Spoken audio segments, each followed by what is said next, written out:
Segala puji dan syukur senantiasa kita panjatkan kehadirat Allah Subhanahu wa taala, Tuhan yang telah menciptakan alam semesta, Tuhan yang telah memberikan kita kenikmatan sehingga kita bisa berkumpul pada pagi hari ini untuk menimba ilmu dari gurunda kita. Selanjutnya, tak lupa selawat serta salam senantiasa kita curahkan kepada junjungan kita, Nabi Agung Nabi Muhammad Shallallahu Alaihi Wasallam, yang insya Allah kita nantikan syafaatnya di yaumil akhir kelak. Amin amin ya rabbal alamin. Yang terhormat Ustadz Ahda Al-Ghifari selaku pemateri kita pada pagi hari ini. Yang terhormat kepada Ustadz Arif Wibowo selaku penanggap kita pada hari ini. Dan yang saya hormati kepada Ustadz Andika selaku pembina SID Institut Solo. Dan yang saya sayangi dan saya banggakan kepada seluruh peserta yang telah hadir pada acara talkshow dengan judul Bongkar Gagasan Buku Bunga Rampat Sejarah Perjuangan Umat Islam Indonesia karya Ustadz Ahda Abid Al-Ghifari. Yang diselenggarakan oleh SID Institute. Selanjutnya saya akan membacakan deskripsi singkat mengenai SID Institute. SID Institute adalah komunitas pemikiran dan peradaban Islam yang di dalamnya berkumpul mahasiswa, dosen, pakar, pegiat dari berbagai latar belakang bidang studi yang konser membangun peradaban Islam dengan ilmu. SID Institute berangkat dari gagasan Syekh Muhammad Naqib al-Atas, yaitu Islamisasi ilmu. Visi kami adalah menjadi komunitas yang melahirkan intelektual muslim yang beradab. Sedangkan pola gerakannya adalah internalisasi, diseminasi, gagasan, dan aktualisasi, sehingga selain menjadi seorang pemikir muslim, kami juga bercita-cita dapat menjadi social engineer, yaitu tidak hanya bergerak dalam ranah akademisi saja, tapi juga ranah praksis. Pembina utama kami adalah Ustadz Andika Saputra. Selain itu ada beberapa pembimbing lainnya, yakni Ustadz Arif Wibowo, Ustadz Fuad, Ustadz Zain, dan Ibu Dian Purwarini. Selanjutnya, kata pepatah tak kenal maka tak sayang, maka dari itu saya ingin memperkenalkan diri dulu.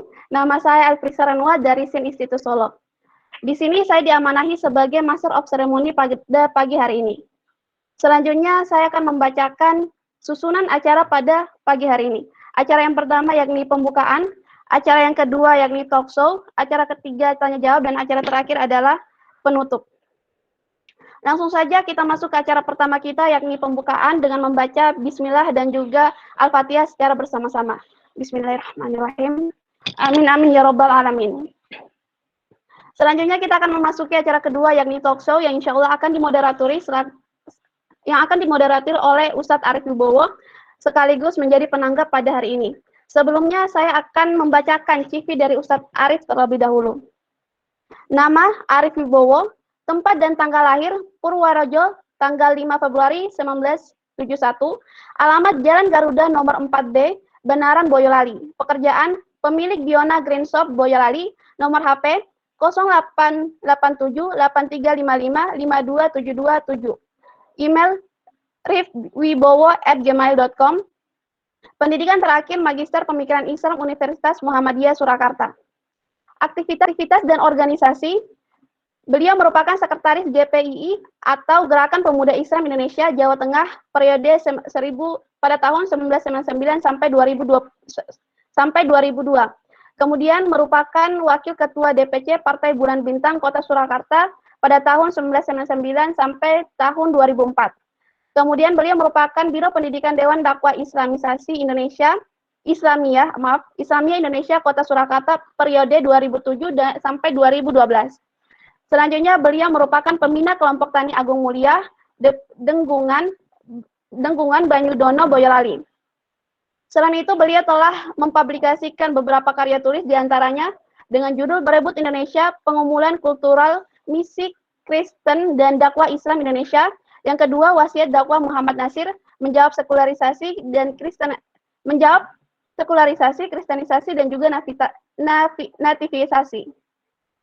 Artikel yang telah dipublikasikan antara lain Islamisasi dan Del-Islamisasi Kebudayaan Jawa, dimuat dalam Jurnal Pemikiran dan Peradaban Islam Islamiyah volume 2 nomor 2 pada bulan April 2012. Selanjutnya kepada Ustadz Arif saya persilahkan untuk memandu talkshow kita pada pagi hari ini. Silakan Ustadz. Baik. Bismillahirrahmanirrahim. Assalamualaikum warahmatullahi wabarakatuh. Waalaikumsalam warahmatullahi wabarakatuh. Alhamdulillahirrabbilalamin. Wassalatu wassalamu ala asrofil mursalin wa ala alihi wa ashabihi ajmain amma ba'du. Terima kasih untuk SID Institute yang telah memberikan waktu kepada saya untuk nanti berbincang mengenai bukunya Ustadz Ahda Abid Al-Ghifari yang judulnya Bunga Rampai Sejarah Perjuangan Umat Islam Indonesia. Mengapa buku ini kemudian saya usulkan kepada Ustadz Andika Saputra untuk dibedah, karena basic saya yang sebagai orang lapangan, di mana saya banyak bertemu dengan rekan-rekan yang paling tren sekarang dari Sobat Rahayu ya, kelompok-kelompok kebatinan, teman-teman aktivis gereja Kristen dan Katolik. Saya menjumpai ada perbedaan sudut pandang yang cukup tajam antara pemahaman sejarah yang saya miliki dengan pemahaman sejarah yang mereka miliki. Nah, ketika membaca bukunya Ustadz Ahda ini, saya menemukan bahwa jawaban atas muskilah-muskilah yang saya temui ketika bertemu dengan teman-teman dari beragam pemikiran yang berbeda ini ternyata mendapatkan jawaban yang cukup luas di bukunya Ustadz Ahda Abid Al-Ghifari ini. Jadi akhirnya saya usulkan untuk dibedah. Dan sebelumnya sedikit saya bercerita dulu, saya ketemu dengan Ustadz Ahda ini ketika beliau mendaftar di Ma'had Al-Imam Al-Ghazali, di mana saya menjadi salah satu pengampunya. Nah, ketika bertemu dengan beliau, ini menarik, pakai peci putih gitu ya, kemudian wajah di keningnya itu bekas sujudnya kelihatan sekali gitu ya, kemudian celananya cingkrang. Ini itu sosok aktivis masjid dambaan umat pada masanya. Kalau sekarang kan sudah berubah, aktivis masjid itu harus bersinar dan glowing karena harus siap jadi selebgram dan main tiktokan. Ini beda dengan generasinya Ustadz Ahda. Dari ngobrol saya tahu bahwa basic pemikiran beliau itu adalah dari Fakultas Sejarah Universitas Negeri Yogyakarta. Kemudian skripsi beliau juga cadas mengenai kebijakan politik luar negeri Afghanistan. Nah, ini menarik ini karena beliau dulu pembaca yang kuat pemikiran-pemikiran jihadis. Setelah lama bergaul, kemudian menarik karena kemudian Ustadz Ahda ini agak mendrive pemikirannya untuk menggeluti bidang Islam dan kebudayaan, dan di buku ini saya merasakan betul aroma islamisasi yang kuat di dalam perjalanan sejarah kebudayaan Indonesia. Nah, langsung saja untuk mengawali talkshow kita pada kali ini, saya akan langsung membuka bukunya Ustadz Ahda Al-Ghifari ini, halaman 44. Ini saya tertarik karena di sini Ustadz Ahda Al-Ghifari mengutip sejarawan kondang UGM Pak Kunto Wijoyo. Saya bacakan, kemampuan untuk menempatkan problem-problem sejarah umat manusia di dalam konteks sejarah akan menuntun dilaksanakannya tanggung jawab sejarah Muslim. Jadi ada kaitan sejarah dengan tanggung jawab sejarah Muslim, dengan kesadaran romantik, kesadaran sikap amal sejarah, ya, dalam kurung menjadi aktor, dan perangkat kritik analitik, barulah umat Islam mampu melaksanakan perannya sebagai Muslim yang sesungguhnya tanpa kaku dan mampu berdialog pada pluralitas dunia. Disitulah ia dapat menciptakan historiografi panggung umat Islam dan sekaligus menyiapkan panggungnya sendiri di masa kini dan masa depan. Ada 3 pertanyaan yang akan saya ajukan ke Ustadz Ahda. Yang pertama, saya ingat bahasanya Profesor Ali Alawi ketika berbicara tentang tantangan peradaban Islam antara kebangkitan dan kehancuran total. Seringkali umat Islam itu ketika berbicara sejarah, dia hanya berbicara dari sisi romantisisme sejarah. Jadi ketika umat jatuh kepada keterpurukan, ya, kemudian tidak punya keberdayaan, ketidakberdayaan berhadapan dengan peradaban lain, maka umat ini diingatkan bahwa kita pernah jaya. Dibayangkan masa kemasan Islam di mana ada pimpinan yang adil, sistem sosial yang memenuhi kesejahteraan semua orang. Ketika listrik naik, maka kita akan langsung nyaut, oh itu kalau khilafah berdiri maka listrik akan gratis seperti itu. Itu justru kalau kata Profesor Alawi sejarah itu mematikan, mengurung. Ini tentu berbeda dengan pendapat Pak Kunto. Kemudian yang kedua,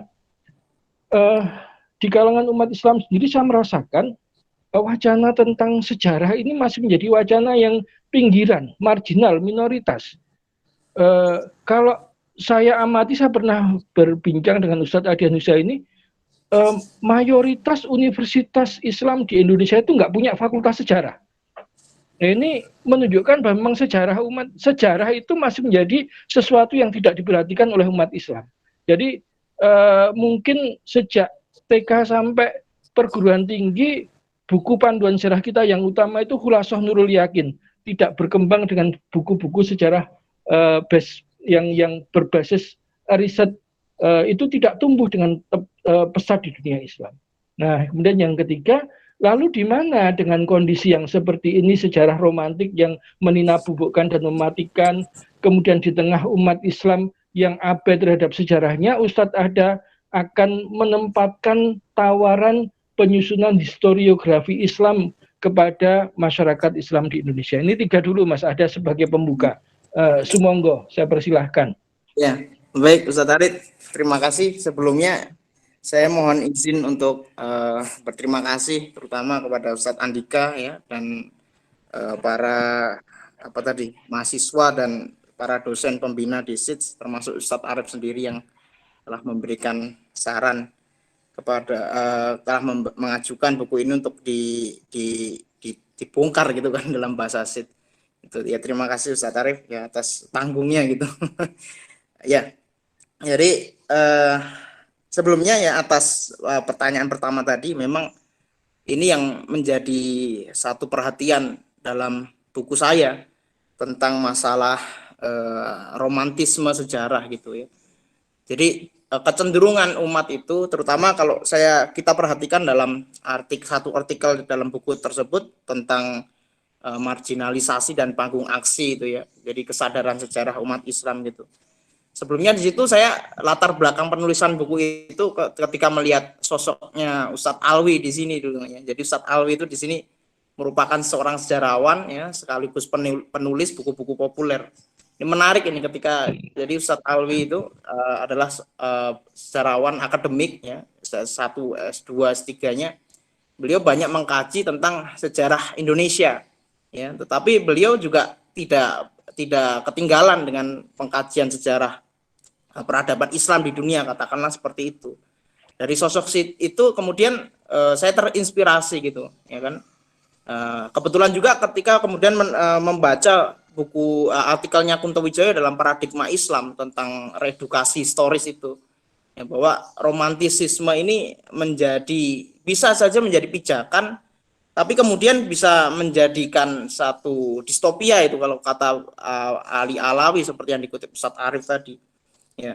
Jadi problem ini sebetulnya juga harus kita kembalikan dalam kerangka, misalnya kalau saya pinjam itu dalam pandangan Muhammad Abid Al-Jabiri itu kan ya, atas jasanya Ahmad Baso itu beliau menjelaskan tentang arti N dan arti tools ya, tradisi sebagai N, tradisi sebagai tools dalam sejarah.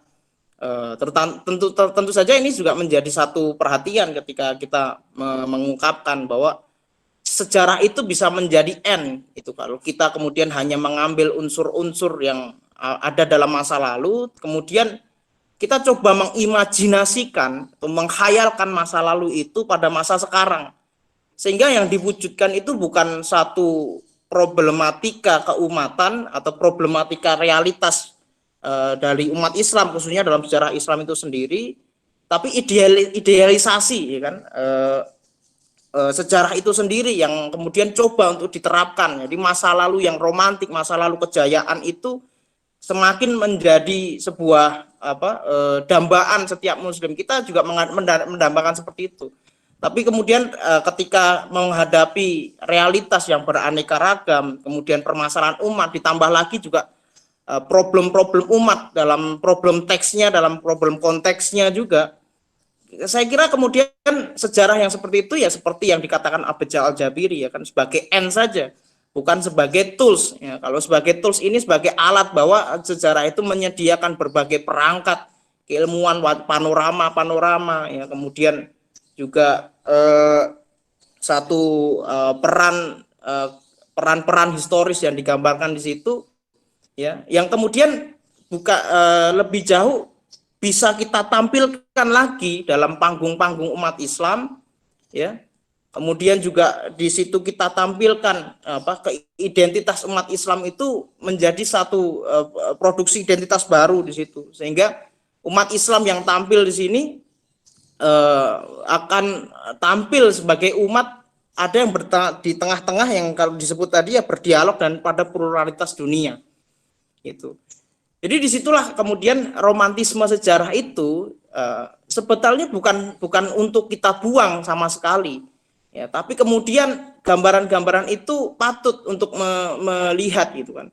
Kita rekonstruksi kembali, kita lihat dari berbagai aspeknya, kita lihat dari berbagai sudut pandangnya ya kan. Kalau yang paling berpengaruh sekarang romantisme itu diperlihatkan dalam romantisme politik, kejayaan politik, penaklukan yang ada di dunia, kemudian juga segi kejayaan. Nah, di pesantren At-Taqwa ini ada satu pikiran sejarah baru di situ, bahwa misalnya kalau kita melihat sosok Muhammad Al-Fatih itu kan, ini menjadi dambaan itu kan. Ini pengalaman ketika santri itu lebih mengenal Muhammad Al-Fatih kemudian daripada di Ponorogo, Jenderal Sudirman dan lain sebagainya. Itu menjadi kenyataan juga di sini gitu kan. Problemnya kemudian sosok Muhammad Al-Fatih itu digambarkan sebagai seorang penakluk ya kan, simbol kejayaan politik umat Islam ya. Tapi seringkali luput dari gambaran-gambaran bagaimana sosok Muhammad Al-Fatih itu bisa muncul dalam sejarah ya kan. Makanya ada tulisan menarik itu dari Mudir Pesantren At-Taqwa Ustaz Ardiansyah tentang pendidikannya Al-Fatih ya. Di situ yang ditonjolkan justru guru-gurunya Al-Fatih ya, aktor-aktor intelektual di belakang sosok-sosok penakluk yang bisa yang muncul dalam simbol-simbol kejayaan politik itu sendiri. Ya, saya rasa seperti itu menjadi satu arah tersendiri, Ustaz. Ya, kenapa kemudian romantisme sejarah itu harus kemudian bisa menggerakkan, bukan lagi menjadi idealisasi ya, yang kemudian secara ditunjukkan, ditampakkan ya. Apalagi kemudian kita juga harus melihat kesinambungan di situ, kesinambungan antara sejarah yang berada dalam pusat-pusat peradaban dunia itu dengan sejarah, kalau para orientalis menyebutnya dunia Indonesia ini sebagai periferal gitu kan. Tapi saya juga tidak terlalu bisa menggunakan istilah tersebut ya kan. Dalam artian harus ada kesinambungan di situ. Jangan sampai kita kemudian mengidealkan sosok-sosok tertentu yang itu jauh dari realitas umat Islam ya kan. Jadi gambaran itu yang harus kemudian perlu digerakkan kembali. Ya, dari romantisme sejarah, dari cara-cara kita menyajikan sejarah yang romantik ya, kemudian juga menuju kepada sejarah yang orientasinya realitas, orientasinya bukan saja menjadi barang beku saja, Islam yang menjadi barang mati saja. Kalau ini pandangan orientalis, Islam yang dimuseumkan dalam sejarah, tapi kemudian juga Islam yang hidup dalam sejarah itu sendiri. Itu yang pertama, Ustadz, mungkin ya. Terus yang kedua tentang mohon maaf tadi tentang apa, Ustadz? Yang kedua itu tentang sejarah itu masih dipandang sebagai sesuatu hal yang tidak begitu diperhatikan di kalangan umat Islam. Jadi universitas Islam Indonesia itu kan, universitas Islam yang ada di Indonesia itu kan hampir tidak ada yang punya fakultas sejarah. Iya. Ya, jadi kemudian sejarah ini menjadi satu barang yang tidak bisa suatu ilmu yang tidak bisa diterapkan secara langsung gitu kan, bukan ilmu terapan. Saya memandang hal semacam itu ya, dari buku itu kemudian kesadaran umat Islam terhadap sejarah itu kan mengambil sejarah itu hanya sebagai kebutuhan praktis saja. Ya. Dia tidak saya kira di zaman ini tidak mau melihat secara keseluruhan sejarah itu ya kan. Kalau kita melihat memperlihatkan sejarah spekulatif gitu kan, ada pola-pola tersendiri di situ.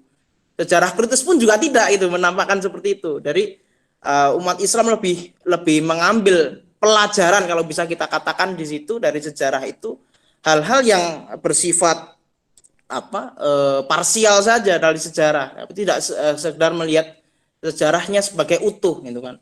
Misalnya kalau kita perhatikan sejarah-sejarah kejayaan-kejayaan politik itu kan secara parsial saja. Sementara kalau secara utuh kita akan melihat di situ, ya kan banyak hal yang bisa kita tampakkan gitu kan.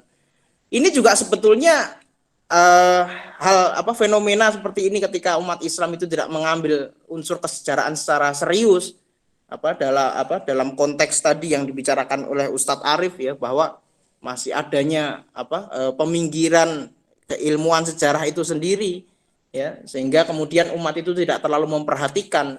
Itu sebetulnya hal-hal yang akan semakin merugikan ya kalau kita lihat dari umat Islam itu sendiri.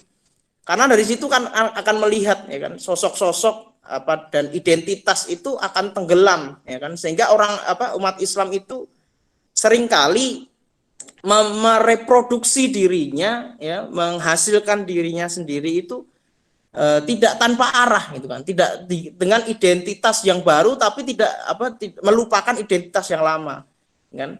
Misalnya kalau kita memahami sejarah kelompok-kelompok sosial, sejarah organisasi sosial dakwah apapun politik di masyarakat itu kan yang berkembang pada masa Hindia Belanda dulu. Itu Muhammadiyah penting itu. Kalau kemudian kita memahami Muhammadiyah bukan lagi dari pandangan sudut pandang yang parsial saja ya, karena sekarang yang akhirnya dipahami itu kan Muhammadiyah sebagai organisasi reformis itu kan. Muhammadiyah sebagai organisasi yang anti terhadap hal-hal yang sangat anti gitu kan. TBC itu kalau kita katakan itu kan.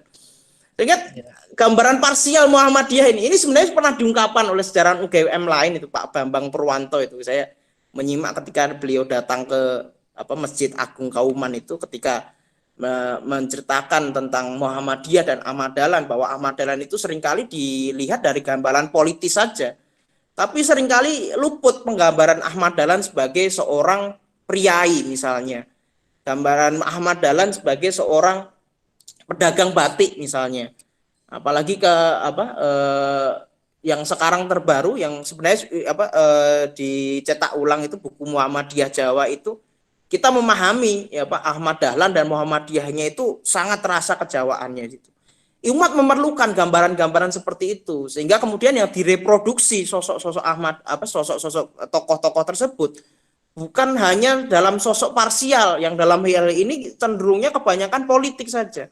Ya, makanya kebutuhan sejarah ya di kalangan umat Islam itu akan menjadi mutlak itu kan, untuk memahami sejarahnya, untuk memahami masa lalunya secara utuh. Apalagi kemudian sejarah itu harus dibentuk dan diarahkan ya dalam kesesuaian idealitas umat Islam itu sendiri dan realitas. Itu yang kedua mungkin Ustadz. Itu. Yang ketiga yang ketiga bagaimana tadi, mohon maaf. Dan dengan posisi yang seperti itu, bagaimana Ustadz Ahda akan mengajukan usulan tentang penyusunan historiografi perjuangan umat Islam Indonesia itu? Ya, pertama ini memang problematika menjadi serius ketika kemudian di kalangan umat Islam sendiri tidak adanya lembaga-lembaga pendidikan yang tidak memiliki orientasi historis. Ya, dia tidak mengenali masa lalunya, tapi juga kemudian tidak memiliki arah, sehingga kemudian mereka jatuh itu pada tradisi-tradisi pendidikan yang tidak mereka terima, tidak mereka diarahkan dalam kondisi konteks Indonesia misalnya ini, Ustaz. Jadi kemudian di sini akhirnya pendidikan kesejarahan ya di lembaga-lembaga pendidikan Islam itu menjadi penting gitu loh. Ya, jadi lembaga-lembaga pendidikan Islam itu harus dilihat bukan saja sebagai pembangunan, itu penting ya, pembangunan kualitas manusia, tapi kualitas manusia itu juga harus ditafsirkan ulang itu. Ya, bukan lagi sebagai hanya sekedar mencetak hafiz misalnya kalau kita melihat konteksnya itu. Sehingga tapi kemudian dalam hal wawasan, dalam hal kesadaran sejarah itu menjadi kurang. Tapi orientasi pendidikan itu lebih jauh ya kan, juga harus mengarahkan pribadi-pribadi itu sebagai pejuang, ya pejuang intelektual itu kan, seperti yang dicita-citakan oleh Sid tadi, kalau dibacakan itu luar biasa sekali. Ya.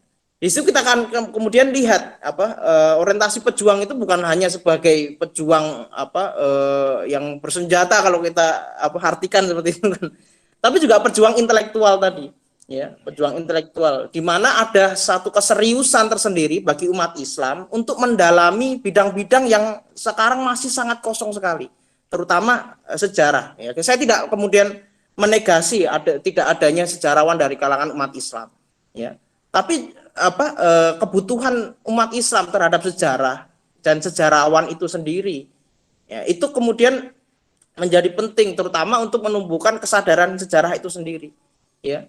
Nah, kesadaran sejarah itu tidak akan diperoleh kecuali juga sejarawan itu menempuh kajian akademis yang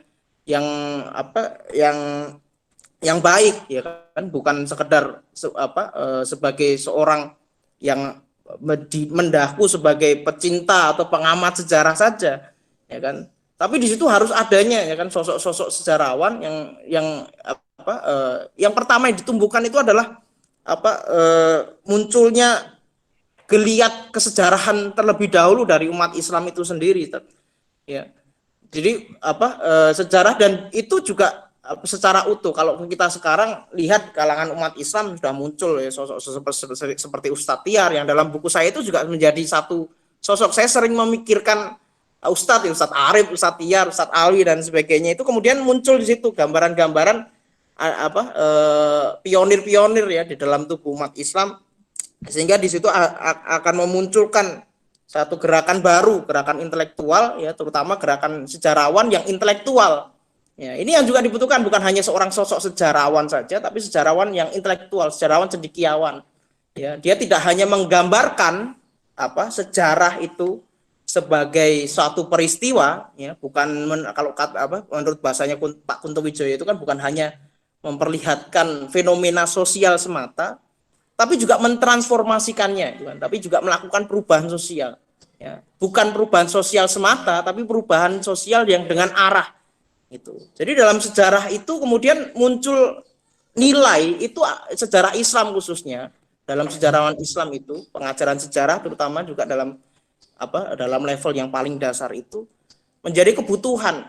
Nilai inilah yang akan menjadi ruh, ya, bagi pengajaran, ya, bagi penulisan sejarah Islam. Ya, makanya kemudian penulisan sejarah Islam ini menjadi khas, gitu kan, karena kemudian menampakkan sejarah itu bukan sekedar menunjukkan netralitasnya, ya, tapi juga menampilkan bahwa ada orientasi di situ, ya kan, bahwa sosok-sosok dalam sejarah itu menimbulkan satu inspirasi bagi timbulnya identitas baru. Dari identitas baru itu munculnya satu inspirasi baru yang bisa menimbulkan tanggung jawab bagi umat Islam. Kalau kita lihat dari kutipan yang disebut tadi. Saya ada dilemanya di sini, Mas Ahda. Iya. Ya, begini, saya tertarik dengan pendapat Mas Ahda di buku ini juga. Kalau di keumuman masyarakat itu kan ketika orang ingin menjadikan sejarah sebagai sebuah energi yang mampu menggerakkan, tren yang berkembang kan sekarang ini kemunculan sejarah kritis, ya kan?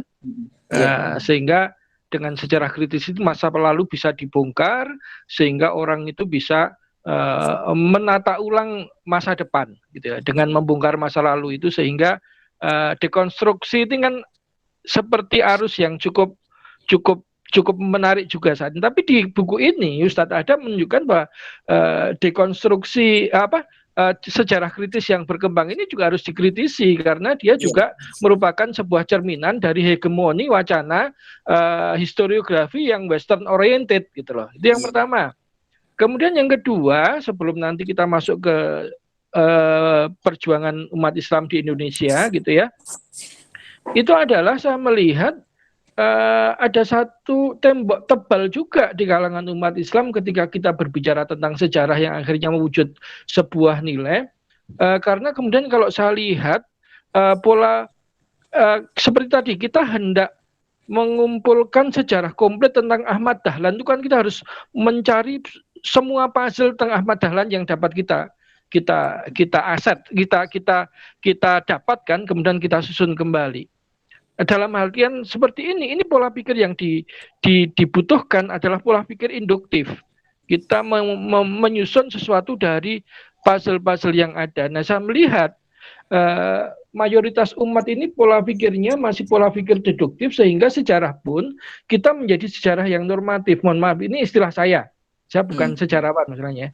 Sehingga misalkan teori Ibnul Khaldun tentang bangkit dan runtuhnya sebuah peradaban, kemudian teori Malik bin Nabi juga yang sama gitu ya, itu saya melihat kok tidak berkembang menjadi sebuah wacana yang harusnya dengan posisi umat Islam yang sekarang, yang kalau kata Ismail Raji Al-Faruqi ini, umat Islam kan dalam posisi terendah, bahkan mencukupi kebutuhan dirinya saja itu tidak mampu gitu ya. Ini kan harusnya menarik, karena kan baik Ibnu Khaldun maupun Malik bin Nabi itu menyusunnya berdasarkan sunatullah sejarah yang ada, disusun jadi konsep. Malah akhirnya konsepnya Ibnu Khaldun itu berkembang di barat, pola-pola sejarah itu menjadi pola masyarakat yang disebut sebagai ilmu sosiologi. Di dunia Islam ini tidak berkembang gitu loh, ada ini. Kira-kira di mana ini titik yang harus perlu kita trigger lebih supaya kalau saya baca di pengantarnya Ustadz Adian, dan ini sering saya dapat satu ayat yang paling sering dibacakan oleh Ustadz Solihan Mahdum Cahyana kalau mengisi pengajian di Solo itu, siru fil ardi fangduru kaifana akibatul mukadzibin. Jadi sebenarnya kita kan disuruh berjalan ke muka bumi, melihat sejarah-sejarah yang ada, melihat bagaimana umat Islam itu dihancur, bagaimana umat manusia itu hancur karena dia ingkar kepada aturan-aturan Allah gitu. Jadi bagaimana ini Ustadz Ahda melihat yang seperti ini? Ya baik Ustadz. Yang pertama tadi tentang historiografi kritis, itu memang yang saya tulis di bagian awal, terutama tentang dalam judul pendidikan sejarah upaya menanamkan nilai-nilai keislaman tadi. Jadi di situ saya melihat satu kontradiktif ya. Jadi kan yang dimaksud sejarah kritis itu kan berasal dari ada perbedaan dua, ada filsafat sejarah spekulatif dan filsafat sejarah kritis gitu. Nah di situ seakan-akan dikotomis gitu kan, yang filsafat secara spekulatif itu seakan-akan ingin melihat secara keseluruhan ya bangunan pola-pola kesejarahan, sedangkan yang filsafat sejarah kritis ini ya sudah masuk ke dalam pokok tema-tema penelitian sejarah secara khusus ya. Dari di situ yang dipermasalahkan adalah bagaimana penelitian sejarah itu kan secara, kalau kita lihat bagian-bagian secara parsial, sehingga kemudian melahirkan satu teori-teori sejarah ini kan secara kritis. Nah, tetapi pada tafsirannya ya Pak Taufik Abdullah ini juga menarik di situ. Jadi kemudian membenturkan antara historiografi sejarah kritis dan historiografi sejarah tradisional gitu kan. Jadi kalau dianggap sebagai sejarah kritis itu dianggap sejarah yang netral gitu kan. Sejarah yang harus objektif ya kan, meskipun juga dalam ilmu sejarah tidak diingkari, itu tidak dipungkiri adanya subjektivitas dalam sejarah ya kan. Tapi ketika kemudian unsur-unsur subjektivitas dalam sejarah itu dipinggirkan ya, dan kemudian didaku bahwa secara objektif ya kan, sejarah yang tidak mengandung maksud, itu yang menjadi problem gitu kan. Nah di situ kemudian menampilkan bahwa sejarah tradisional itu hanya sekedar merupakan ekspresi kultural saja, ya kan? Ekspresi kultural masyarakat, ya kan? Ekspresi kultural yang menitik beratkan pada pandangan hidup masyarakat itu sendiri, sehingga kemudian meninggalkan aspek-aspek metodik, ya kan? Aspek-aspek ilmiahnya, ya kan? Dalam mengekspresikan sejarah ini sendiri kemudian dibenturkan dengan sejarah kritis yang katanya kemudian secara metode itu sangat mapan itu kan, dalam yang sudah dicanangkan oleh beberapa sejarawan yang kalau di pengantar ilmu sejarah itu siswa sejarah sudah hafal itu siapa yang mencanangkan secara kritis gitu. Jadi yang menampilkan objektivitas universal itu kan, kemudian sistematis dan lain sebagainya, serta kebalikannya bahwa sejarah tradisional itu kurang sistematis ya, dan hanya menampakkan unsur-unsur sastrawi gitu kan. Ini menjadi problem tersendiri gitu kan. Nah, seringkali kemudian dibenturkan akhirnya itu kan antara sejarah tradisional dan sejarah kritis. Sejarah tradisional tidak bisa menceritakan, tidak bisa mengungkapkan terhadap masa lalu itu sendiri. Sedangkan yang bisa itu hanya sejarah kritis gitu kan. Nah, ini yang paling utama kita memperhatikan di situ, bahwa sejarah kritis ini akhirnya tidak bisa didanggu sebagai sejarah netral, terutama ketika kemudian menegasi sejarah tradisional itu sendiri, ya kan? Nah, sejarah kemudian kalau kita perhatikan, ya kan, pandangan hidup itu secara linier berkembang dalam sejarah itu dapat kita dapat bisa memahami dalam sejarah tradisional itu sendiri. Jadi perlu pemahaman yang khusus terhadap pandangan kita terhadap sejarah tradisional itu sendiri, bukan kemudian jadi sejarah tradisional itu sebetulnya adalah sejarah yang ditulis ya, bukan sekedar unsur dalam unsur semasa saja ya, tapi aktor mereka adalah penulis-penulis sejarah yang memahami sejarah itu berdasarkan pengalaman, berdasarkan apa yang mereka alami, berdasarkan memori yang mereka dapatkan ya, ketika merasakan, misalnya kalau kita katakan di sini dalam hal adalah sejarah Islam, ya kan? Itu menarik itu kalau kita perhatikan bukunya Pak Ahmad Baso tentang Islamisasi Nusantara ya, di situ kemudian dia berusaha untuk mewujudkan bahwa naskah-naskah itu bisa berbicara, naskah-naskah itu bisa memiliki suara sendiri, ya kan? Seperti yang diungkap misalnya dalam naskah Babat Sasa atau Babat Cirebon, kayak saya nanti cek lagi dari bukunya.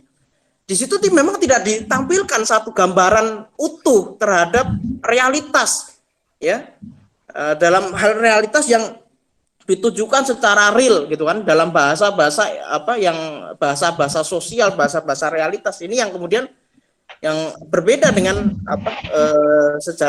sejarah yang ditawarkan sudah ditampilkan oleh sejarawan Barat gitu kan. Tapi di situ ditampilkan banyak makna-makna yang sebetulnya merangkum memori-memori umat Islam yang merasakan kehadiran Islam, yang kemudian merasakan kehadiran peran Islam dalam masyarakat, ya. Yang misalnya ya kalau di situ digambarkan bahwa Islam itu dibawa oleh Ali bin Abi Thalib gitu kan. Itu kalau kita pemahaman sejarah kesadaran sejarah khusus dalam memahami itu. Bukan berarti kemudian memang di Nusantara ini dibawa langsung oleh Ali bin Abi Thalib Islam itu sendiri. Ya, tetapi ada satu pandangan bahwa orang-orang di Nusantara pada waktu itu mereka memandang bahwa sejarah Islam datang ke Nusantara itu melalui jalur, melalui sirkuit yang punya legitimasi khusus, punya legitimasi kuat, ya kan, sehingga menyatu dengan asal mula Islam itu sendiri, gitu, ya. Nah kemudian di sini kalau sejarah kritis itu melihat objektifikasi itu ya sebagai objektivitas ya, sebagai satu dari ada seorang sejarawan itu yang mengimpikan bahwa sejarah itu harus ditulis bagaimana mestinya. Nah, itu akan sulit terwujud. Lalu kita mengutip pernyataan William Frederick dan Suri Suroto itu dalam buku Pemahaman Sejarah Indonesia, yang itu bukunya itu sebenarnya sudah lama terbit tapi kemudian diperbarui kembali terbit itu. Di situ kan memperhatikan bahwa masa lalu itu sendiri itu kan ditulis itu berdasarkan satu kebutuhan. Ya, ada jarak antara penulis sejarah dengan sejarah itu sendiri, ya kan. Dalam ilmu sejarah juga dikenal ya kan, sejarah sebagai peristiwa dan juga sejarah sebagai kisah. Bagaimana kita bisa memahami sejarah sebagai peristiwa itu? Harusnya kita memahaminya sejarah sebagai kisah. Pangkal dari pemahaman itu ya, kita memahami bahwa melalui sejarawan itu sendiri ya, kita bisa memahami sejarah, dan sejarawan itu sebetulnya tidak diliputi dengan nilai latar belakangnya. Ya, nilai idealnya itu yang hendak diwujudkan. Dulu pernah ada itu santri di sini itu bertanya tentang apakah sejarah itu netral atau tidak. Ya, ini hubungannya dengan sejarah itu harus netral atau tidak. Kalau sejarah itu tidak netral, apakah harus melebih-lebihkan namanya fakta sejarah gitu? Saya kemudian jawab bahwa netralitas itu sendiri sebetulnya adalah tidak bebas nilai. Ada maksud di situ, ya kan, untuk menegasi yang berusaha untuk tidak netral. Ya. Jadi kita penting juga untuk kemudian menulis sejarah, ya, tapi bukan hanya sekedar melihat masa lalu sebagaimana mestinya, tapi di situ ada satu gambaran khusus ideal. Ya. Saya juga teringat itu perkataannya Prof. Wan itu kan, bahwa yang namanya fakta sejarah itu belum tentu benar, itu kan menafsirkan pandangannya Prof. Alatas ketika menjelaskan bahwa seorang sejarawan itu seharusnya juga memilih apa yang hendak dituliskannya, bukan kemudian dalam buku Islam dan Sejarah Kebudayaan Melayu itu diperlihatkan di situ. Kalau kita ingin merekonstruksi sejarah suatu kampung gitu kan, kita tidak harus kemudian konstruksi secara utuh sejarah kampung itu sendiri. Pasti ada aspek-aspek tertentu, bagian-bagian tertentu yang dipilih, yang kemudian disusun ya berdasarkan tujuan sejarah, berdasarkan sejarawan yang menulis tentang sejarah itu sendiri.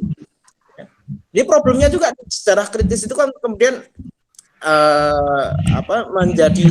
menjadi dominan tersendiri, gitu kan.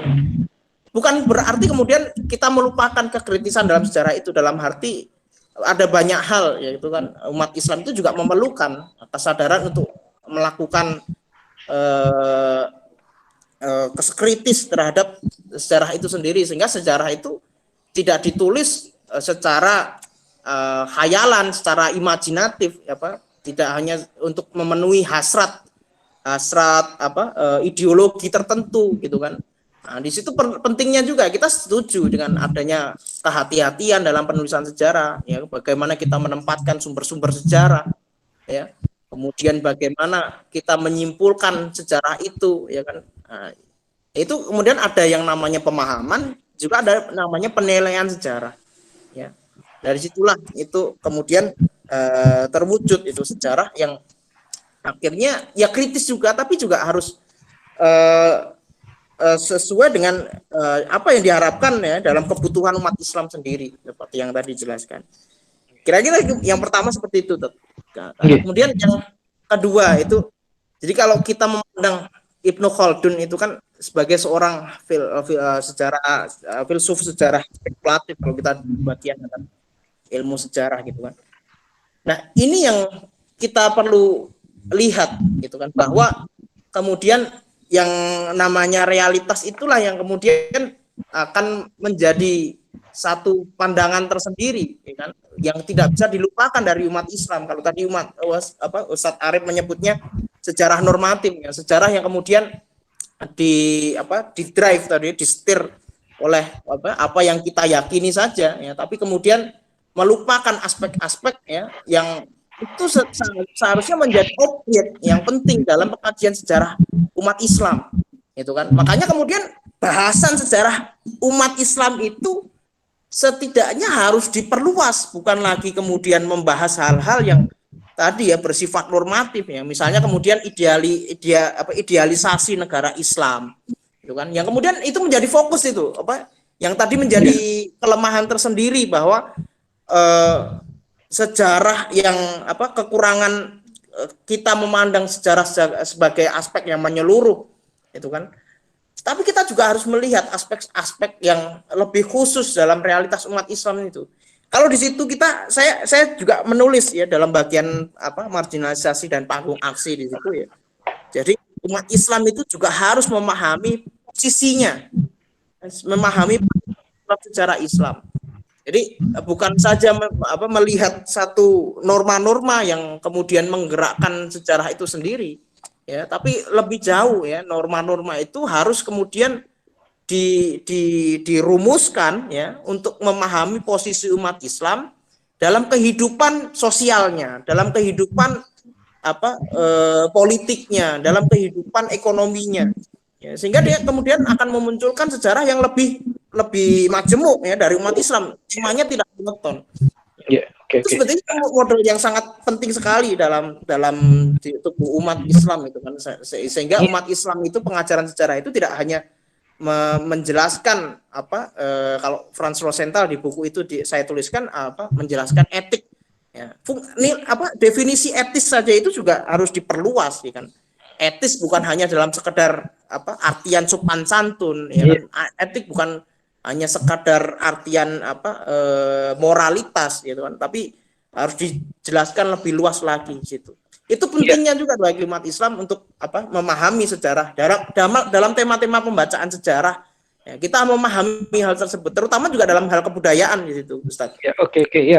Nah, ini menarik. Jadi ini saya lanjutkan dengan pertanyaan selanjutnya. Kita sudah mulai masuk kepada pergumulan Islam dengan sejarah. Saya ingin mendengar dalam tanda kutip pengantar historiografi dari Ustadz Ahda, karena beberapa kemuskilan yang kita jumpai ketika kita berbicara tentang Islam dan budaya, itu ada beberapa hal. Yang pertama, saya ingat tulisannya Dr. Hamid Fahmi Yarkasi di jurnal yang diterbitkan UNIDA itu, bahwa Islam sebagai agama dan peradaban. Nah, ini yang kadangkala di tengah umat Islam itu terjadi kesalahpahaman. Bagaimana kemudian relasi Islam dengan kebudayaan. Nah, ini ada bab menarik dari bukunya Ustadz Ahda, yaitu Islam dan Budaya.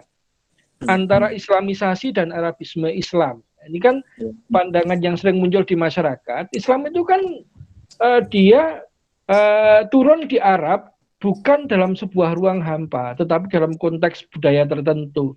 Sehingga dalam tanda kutip, Islam itu sebetulnya adalah produk budaya. Meskipun dia produk yang merespon dan memperbaiki budaya-budaya yang ada, tapi dia adalah sebuah produk budaya. Ini bagaimana kemudian kita harus menjelaskan bahwa Islam itu bukan seperti itu, karena kalau di punya Ustadz Ada ini saya melihat Islam itu kemudian datang membawa sebuah pembaruan yang sangat mendasar dan revolusioner, sehingga antara Arab pra-Islam dengan setelah Islam berbeda. Bahkan bahasa Arab sebelum Islam dengan setelah Islam itu berbeda. Kemudian bagaimana ketika kemudian Islam ini harus melebarkan sayapnya tidak hanya ke Jazirah Arab, tetapi dia bertemu dengan peradaban Persia gitu ya, bertemu dengan peradaban India, bertemu dengan peradaban Eropa, karena sebuah peradaban kalau mau berkembang, peradaban yang berkembang ya, itu kata Syed Hussein Nasr kan seperti organisme, dia butuh makan dan minum gitu ya, sehingga dia bisa berkembang. Lalu bagaimana kemudian Islam mensikapi keharusan berkembang dari sebuah peradaban itu, karena saya melihat terutama pasca pemikiran modernis masuk ke kalangan umat Islam, ketika kita memandang budaya itu cuma ada dua pemikiran sederhana. Islam itu datangnya dari Allah, budaya itu buatan dari manusia. Sehingga terserah kamu mau milih yang dibuat oleh Allah atau memilih buatan manusia. Sehingga umat Islam itu ketika berbicara dan bertemu dengan namanya budaya, kosakatanya cuma terbatas sekali. Kalau nggak musyrik ya bid'ah. Nah, ini bagaimana Ustadz Ahda menjelaskan masalah ini? Nah, karena ini nanti terkait dengan kemudian pandangan Muslim Indonesia terhadap sejarah Islam di Indonesia itu sendiri. Monggo Ustadz Ahda. Ya baik Ustadz. Jadi begini, kalau dalam buku tadi judul Islam dan Budaya antara Arabisasi itu kan saya mencoba melihat bahwa Islam itu sebagai sebuah agama wahyu yang kemudian Nabi itu berperan penting dalam menerjemahkan wahyu itu dalam konteks sosial, tapi bukan menerjemahkan dalam maksud untuk menyesuaikan konteks wahyu itu dalam konteks sosial itu sendiri, ya kan. Dalam itu kemudian saya melihat adanya dua kutub ya, yang satu itu kemudian melihat bahwa satu ya tadi melihat bahwa konteks kebudayaan Islam itu merupakan bentuk penerjemahan Islam menjadi suatu kebudayaan itu kan, padahal seperti yang dikatakan Ustadz Arif tadi ya, bahwa ada Islam sebagai dalam dimensinya sebagai agama dan Islam dalam dimensinya sebagai peradaban. itu juga bukan dua pandangan yang dikotomis, ya, dua pandangan yang saling berkaitan satu sama lain. Nah, kemudian disitulah kemudian terlihat letak bahwa Islam itu sendiri, ya kan, sebetulnya merasuk ke dalam kebudayaan Arab, ya, sehingga terjadi perubahan dalam kebudayaan Arab itu sendiri. Kan? Ini bisa dibalik ini lihatnya bahwa yang masuk itu adalah kebudayaan Arab ke dalam ajaran-ajaran Islam. Tapi di situ kan kemudian kita lihat bahwa seandainya Islam itu dirasuki atau dimasuki oleh kebudayaan Arab atau disusupi dengan unsur-unsur kebudayaan Arab, ya kan, ya, seperti yang kemudian terlihat, tentu saja tidak akan muncul satu perubahan dalam kebudayaan Arab itu sendiri. Justru kemudian dalam kenyataannya Islam itu justru merevolusikan kebudayaan Arab, bukan dalam hal bahasa saja, tapi juga dalam hal sistem sosial di situ, kemudian juga dalam sistem sastra di situ, sehingga kemudian melahirkan genre sastra baru. Yang genre sastra ini menimpali dan menutupi genre sastra yang lama. Kalau di situ terlihat betul adanya suatu perbedaan-perbedaan yang sangat kontra sekali, ya kan, Arab sebelum Islam dengan Arab setelah Islam, ya kan. Seandainya Islam itu hanya sekedar dimasuki kebudayaan Arab, ya, itu hanya sekedar menambah unsur saja dalam kebudayaan Arab, bukan kemudian ditimpali atau merubah, ya, struktur bahasa, struktur sosial, dan struktur sastra dan budaya yang berlaku di Arab pada waktu itu, ya kan. Nah, kalau di situ saya mengutip pendapatnya Pak Abdul Hadi WM, ya, bahwa kemudian sastra Arab ini berkembang, ya, ada penyair-penyair yang terdahulu itu menyuarakan tentang masalah-masalah yang sangat bertentangan dengan Islam, ya, terutama dalam hal moralitas, ya. Tema-tema sastra Arab yang berkembang itu kan awalnya tentang anggur dan perempuan, kemudian kemolekan tubuh wanita, perang, dan pertengkaran antar kabilah dan lain sebagainya. Nah, setelah Islam datang, Nabi Muhammad itu kemudian menjadi sosok sentral utama dalam sastra Arab pada waktu itu. Bukan lagi anggur dan wanita saja tapi gambaran-gambaran itu, ya, oleh penyair-penyair itu diubah, ya, gambaran-gambarannya menjadi sosok Rasulullah, keteladanannya, sastra untuk menyemangati orang-orang dalam berperang, melawan kaum kafirin dan lain sebagainya, ya, akan terlihat betul gitu, ya. Dan ini juga sangat tertampak itu kan, kalau sering kita lihat bahwa di dalam Islam dan sejarah kebudayaan Melayu itu, Prof. Alatas menjelaskan bahwa Arab itu adalah kebudayaan pertama yang diislamisasi, ya kan, tersentuh Islam, ya. Artinya di situ bukan Arabisasi Islam, itu kan, di situ ada unsur Islam yang kemudian masuk ke dalam kebudayaan Arab. Dan ini juga terjadi dalam kebudayaan Melayu, gitu loh. Yang terjadi bukan Arabisasi Melayu, ya kan, tapi Islamisasi Melayu, di mana unsur-unsur keislaman inilah yang kemudian menyatu dalam kebudayaan Melayu, ya kan, bukan dinamakan sebagai bentuk akulturasi kalau dalam sejarah dan kebudayaan Melayu itu, bukan dalam bentuk asimilasi, ya, tapi dengan tegas Prof. Alatas mengatakan ini adalah islamisasi, gitu kan. Ini yang menarik. Jadi strategi kebudayaan ini juga berkaitan, ya, dalam proses islamisasi yang berkembang di dunia, bahwa menjadi satu bukti nyata bahwa yang dilakukan oleh para ulama atau para pendakwah Islam terdahulu yang masuk ke Nusantara itu merupakan usaha yang sistematis, merupakan usaha yang memang terukur, gitu loh. Karena pada akhirnya yang terjadi itu adalah proses-proses perubahan budaya, ya, seperti bahasa Melayu tadi. Ini kalau dalam bahasanya Ong Hok Ham, bahwa bahasa Melayu itu merupakan lingua franca, tapi lingua franca itu yang sering dijelaskan sekarang itu kan bahasa universal yang berkembang di Melayu, ya kan, secara luas itu kan. Nah, kemudian dijelaskan oleh Prof. Alatas bahwa tanpa Islam, bahasa Melayu itu tidak akan bisa menjadi lingua franca. Ditambah lagi sebetulnya lingua franca itu kalau kita artikan secara apa? Istilah itu kan artinya adalah bahasa pergaulan gitu kan, bahasa perdagangan kali gitu, bahasa pasar. Bahasa yang memang digunakan oleh orang-orang Melayu pada waktu itu ya untuk melakukan perdagangan, sehingga kemudian bahasanya, kosakatanya sebetulnya tidak jauh banyak berbeda dengan bahasa-bahasa yang berhubungan dengan perdagangan, jual beli dan sebagainya. Ya. Saya juga pernah lihat satu titik yang ekstrim juga dalam pernyataan Anthony Reid yang pernah dikutip oleh seorang orientalis Prancis itu, ya, bahwa tadi justru menyesali orientalis. Iya, siapa Set yang Dennis Lombat. bukan. Nah, kan ada Claude Gouliot, terus kemudian Dennis Lombat, satunya siapa?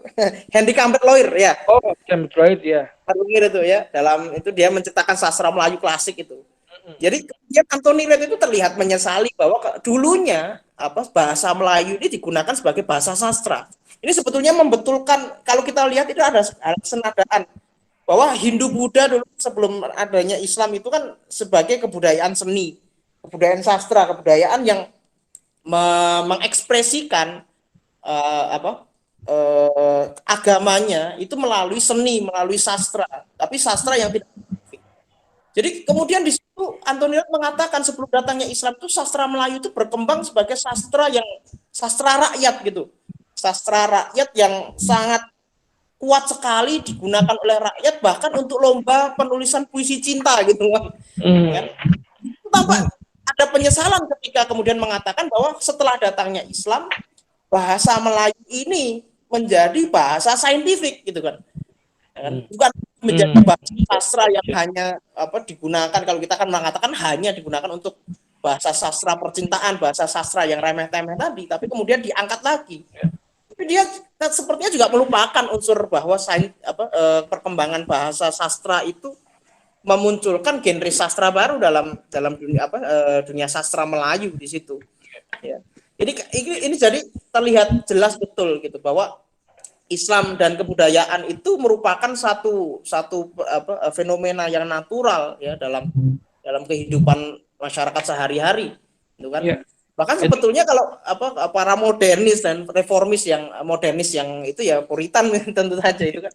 Kemudian ketika berdialog dengan kebudayaan ini, mereka sebetulnya tidak menyadari sendiri bahwa halo, Ustadz ada. Putus.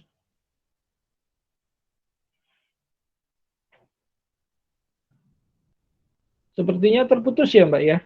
Iya Ustadz, terputus ini. Coba dikontak dulu, Ustadz ada, ini menarik, ini karena baru tanjakan pertama ini. Gangguan jaringan ini. Pak dikontak lagi. Dikontak lagi. Jadi jenengan kontak, saya tak ngasih ulasan sedikit. Jadi ini menarik. Kalau saya melihat dari apa yang disampaikan Ustadz Ahda tadi, bagaimana ketika kita berhadapan dengan buku dan langsung mendapat penjelasan dari penulisnya itu terasa komplit, karena kemudian kita bisa merasakan mengapa beliau sampai menulis seperti ini. Jadi dari satu paragraf yang beliau tulis, mungkin itu berasal dari puluhan buku yang beliau baca. Jadi ini kalau saya perkirakan nanti waktu kita itu hanya bisa untuk membahas sekitar 6 bab ya, 7 bab ringkas dari bukunya Ustadz Ahda ini, padahal di sini Ustadz Ahda menulis 23 bab. Jadi menarik ini, dan ini tadi menggalinya pun belum begitu dalam ya, belum begitu dalam. Tadi mengapa kemudian buku ini menurut saya penting, dan saya sering termasuk mengendorse buku ini, promo dan ya. Ustadz Ahda sudah tersambung? Sudah tadi. Iya. Ada yang ya. Mau telat saya menangkapnya gimana Ustadz, mungkin bisa tolong diulang. Lanjut saja ya. Ini menarik. Ya. Tadi tentang Islam dan kebudayaan Melayu, termasuk dalam bahasa Melayu tadi, makanya saya melihat ada persamaan pemikiran antara Syed Naqib Alatas dengan Buya Hamka. Di bukunya Syed Naqib Alatas yang Islam dan Sekularisme dan Buya Hamka yang Kenang-kenangan Hidup, itu menyoroti betul bagaimana perubahan kiblat kebahasaan itu merupakan salah satu kerugian kolonialisme yang terbesar, karena kemudian peradaban Nusantara itu beralih kiblat dari ke dunia Islam ke dunia Barat, yang dipicu terutama pertama kali oleh pergantian huruf dari huruf Arab Jawi ke huruf Latin. Kita tahu huruf Arab Jawi ini kan sudah berkembang cukup lama sejak ditemukannya batu bersurat Trengganu pada yang ditulis pada abad ke-13 sampai abad ke-20. Ini bahasa Arab Jawi masih menjadi satu-satunya huruf yang digunakan di Kepulauan Nusantara ini, baik untuk pendidikan, perdagangan, dan politik. Itu ada di bukunya Profesor Dennis Lombard. Nah, saya melihat Belanda atau kolonialis Barat itu cukup jeli ketika kemudian mereka menggunakan politik bahasa itu untuk merubah hati masyarakat Nusantara untuk berpaling dari Islam menuju ke peradaban Barat. Dan ternyata ini tidak hanya di Indonesia. Saya baca di bukunya Profesor Mukti Ali yang sejarah Islam di India dan Pakistan, sejarah modern Islam di India dan Pakistan, ternyata di India juga berlaku yang sama. Bahasa Urdu, huruf Arab Urdu yang tadinya merupakan bahasa nasional di era kerajaan Mughal itu diubah menjadi bahasa Hindi oleh Inggris. Ini mungkin Ustadz Ada bisa menjelaskan lebih lanjut mengapa bahasa ini menduduki posisi yang penting di dalam peradaban dan kebudayaan Islam. Lalu apakah hanya berhenti pada bahasa saja? Apakah dia kemudian ada derivat-derivat produk khusus dari tadi sistem kebahasaan yang Islami itu menghasilkan wujud-wujud peradaban dan kebudayaan yang lain? Itu yang pertama. Kemudian yang kedua, ini saya menarik juga, Buya Hamka dalam buku Kenang-kenangan Hidup ini, dia menuliskan ketika kemudian huruf Arab Jawi itu dihilangkan dari masyarakat Nusantara, maka kemudian akan terputus hubungan pemikiran antara masa lalu dengan masa yang akan datang, karena kemudian anak-anak muda Melayu itu kalau mau mempelajari tentang Aceh, dia harus melewati karya-karya Snook. Kalau mau mempelajari tentang Malaka, dia harus melewati karya-karya Doornbos dan sebagainya. Jadi karena dia tidak mampu mengakses secara langsung pemikiran para pendahulunya. Selain itu, yang menarik di bukunya Abdul Hadi WM di Tasawuf yang Tersindas, kalau dalam buku-buku Kenangan Hidup itu Buya Hamka mengeluhkan karena pasca penghilangan huruf Arab Jawi, huruf Melayu itu berubah dari yang semula itu berkiblat pada kosakata Islam, misalkan dulu kenalnya iktisad bukan ekonomi, kenalnya siasah bukan politik, kemudian berubah menjadi kosakata yang berasal dari Jawa. Jawa pada masa itu, Jawa yang sudah direproduksi oleh kolonial. Karena menariknya di buku Abdul Hadi WM itu pada masa lalu sebelum kolonialisme datang, itu antara bahasa Melayu dan bahasa Jawa terjadi silaturahmi yang akrab.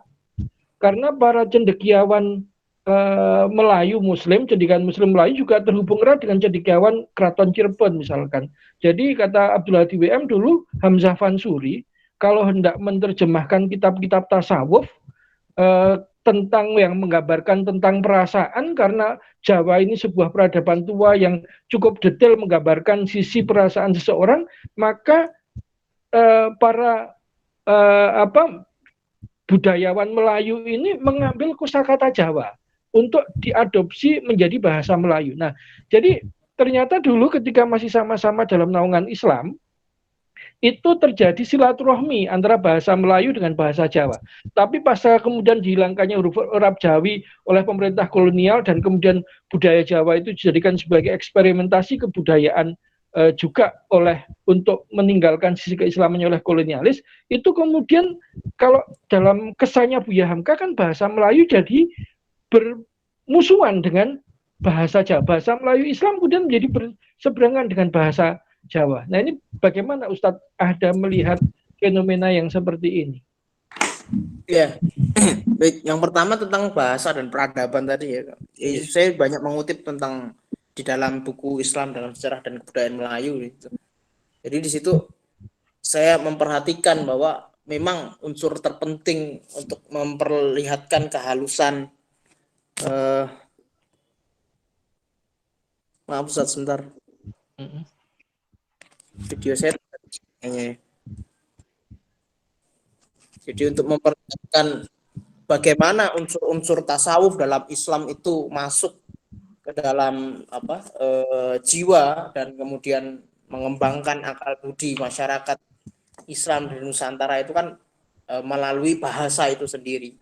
Jadi bahasa ini adalah yang disebut Prof. Atta sebagai suatu kecenderungan yang tidak nampak gitu kan, yang jarang sekali sebetulnya ditampakkan para orientalis dalam melihat dan menjelaskan sejarah Islam di Kepulauan Melayu Nusantara gitu kan. Tetapi dari situlah ya kan, kalau seperti yang dikatakan oleh Ustadz Arif tadi, bahwa ternyata di balik itu sendiri para kolonialis dan orientalis ini bermain dengan bahasa ya kan. Nah dari bahasa inilah ya tertampak satu pandangan hidup masyarakat ya, yang di situ terlihat betul masuknya unsur-unsur ini keislaman, unsur-unsur tasawuf dalam bahasa itu menumbuhkan satu wujud akal orang Melayu yang sangat khas, yang berbeda ya. Jadi dan ini juga menjadi bahasa yang menunjukkan egaliter orang Melayu ya. Jadi keilmuan yang tadinya itu hanya beredar di kalangan orang-orang keraton saja ya, yang pada zaman Hindu Buddha itu kan sifatnya elitis gitu kan. Ya hanya para bangsawan ya. Maaf Ustaz, bisa dengar suara saya? Karena sangat jelas. Ya. Jadi kemudian dari hanya berhubungan dengan raja, agamawan, pendeta dan bangsawan saja, kemudian berkembang luas ya kan. Pengajaran pendidikan itu bisa diterima oleh rakyat ya kan. Dalam budaya ilmunya Prof. Wan Daud itu dijelaskan ya bahwa yang namanya bahasa itu sebagai sebuah perantaraan ilmu itu kemudian menyadarkan orang-orang Melayu Nusantara bahwa yang kemudian kita kenal bahwa yang namanya buta huruf ya, buta huruf di sini mungkin kita bisa artikan ya buta huruf Latin atau kemudian buta huruf Melayu. Kalau seandainya buta huruf Latin saja berarti itu sebenarnya tidak bisa dihitung sebagai buta huruf kan? Tapi kalau seandainya itu disebut sebagai buta huruf Melayu, kata Prof. Wan, itu tidak seharusnya disebut sebagai buta ilmu ya. Karena kemudian bahasa Melayu ini ya merekatkan komunitas masyarakat ya, ini nanti hubungannya dengan terbentuknya komunitas Melayu juga, komunitas Islam, masyarakat Islam ya. Kalau di bukunya Buya Hamka itu disebutkan mulai tahun 1930 oleh pemerintah kolonial disebutkan bahwa yang disebut buta huruf itu yang tidak menguasai bahasa Latin. Jadi kalau orang Melayu dia pintar huruf Jawi, walaupun sastrawan dia nulis pakai huruf Arab Jawi nggak bisa nulis huruf Latin, dia disebut sebagai buta huruf. Ini ya seperti itu ya. Ya jadi diartikan seperti itu kan. Seandainya memang kemudian buta huruf Melayu itu tidak semestinya dianggap sebagai buta ilmu ya, karena kemudian terbentuknya komunitas ini ya menjadi satu ciri khas tertentu dalam kedatangan Islam di Melayu Nusantara gitu kan, bahwa ciri khas terpenting itu adalah ciri khas bahwa para pendakwah itu, makanya kemudian tidak bisa sekedar dikatakan bahwa Islam masuk ke Indonesia itu dibawa oleh perdagangan saja, tidak boleh dikatakan Islam yang dari India saja gitu kan. Ada satu catatan menarik itu dalam tulisan-tulisan orang kiai-kiai dulu seperti Saifuddin Zuhri itu kan pernah menulis sejarah kebangkitan Islam di Indonesia. Di situ justru beliau menegaskan ya bahwa salah ciri khas itu adalah ciri khas keilmuan yang dibuktikan dengan didirikannya pesantren-pesantren ya, didirikannya zawiyah yang kemudian diterjemahkan menjadi paguron, dayah, surau, kemudian, dan itu menjadi ciri khas terpenting. Jadi kemudian bahasa Melayu ini menjadi salah satu kitab-kitab yang ditulis dalam bahasa Melayu itu menjadi salah satu kurikulum yang diajarkan dalam pesantren-pesantren itu. Itu loh. Jadi kemudian tulisan Melayu itu berkembang dalam sebagai bahasa pengantar keilmuan ya dalam lembaga-lembaga itu. Dan lebih jauh ya lembaga ini sebagai satu ciri khas keilmuan Islam yang hadir di Melayu Nusantara itu menampakkan satu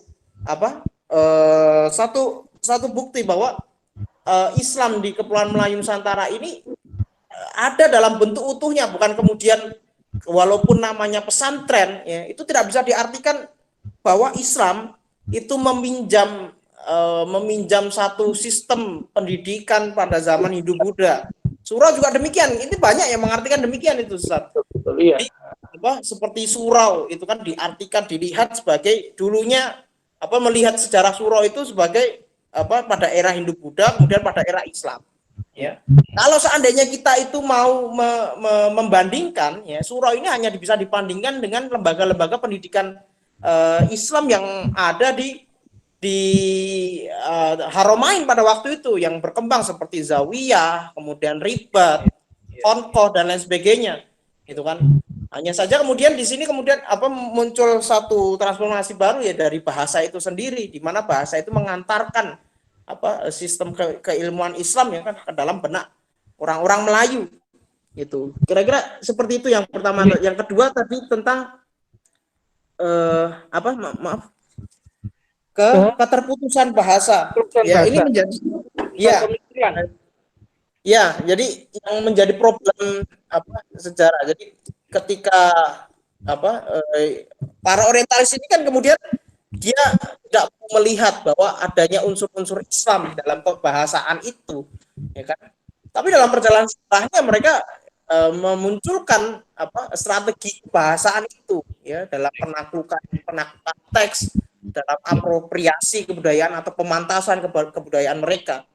Ya, Ustaz, sebagai gantinya ketika menjelaskan Islam itu ya, orientalis itu lebih suka melihat wujud kebudayaan dan jiwa masyarakat itu kan dalam bentuk materi, dalam bentuk bangunan-bangunan besar, gitu kan.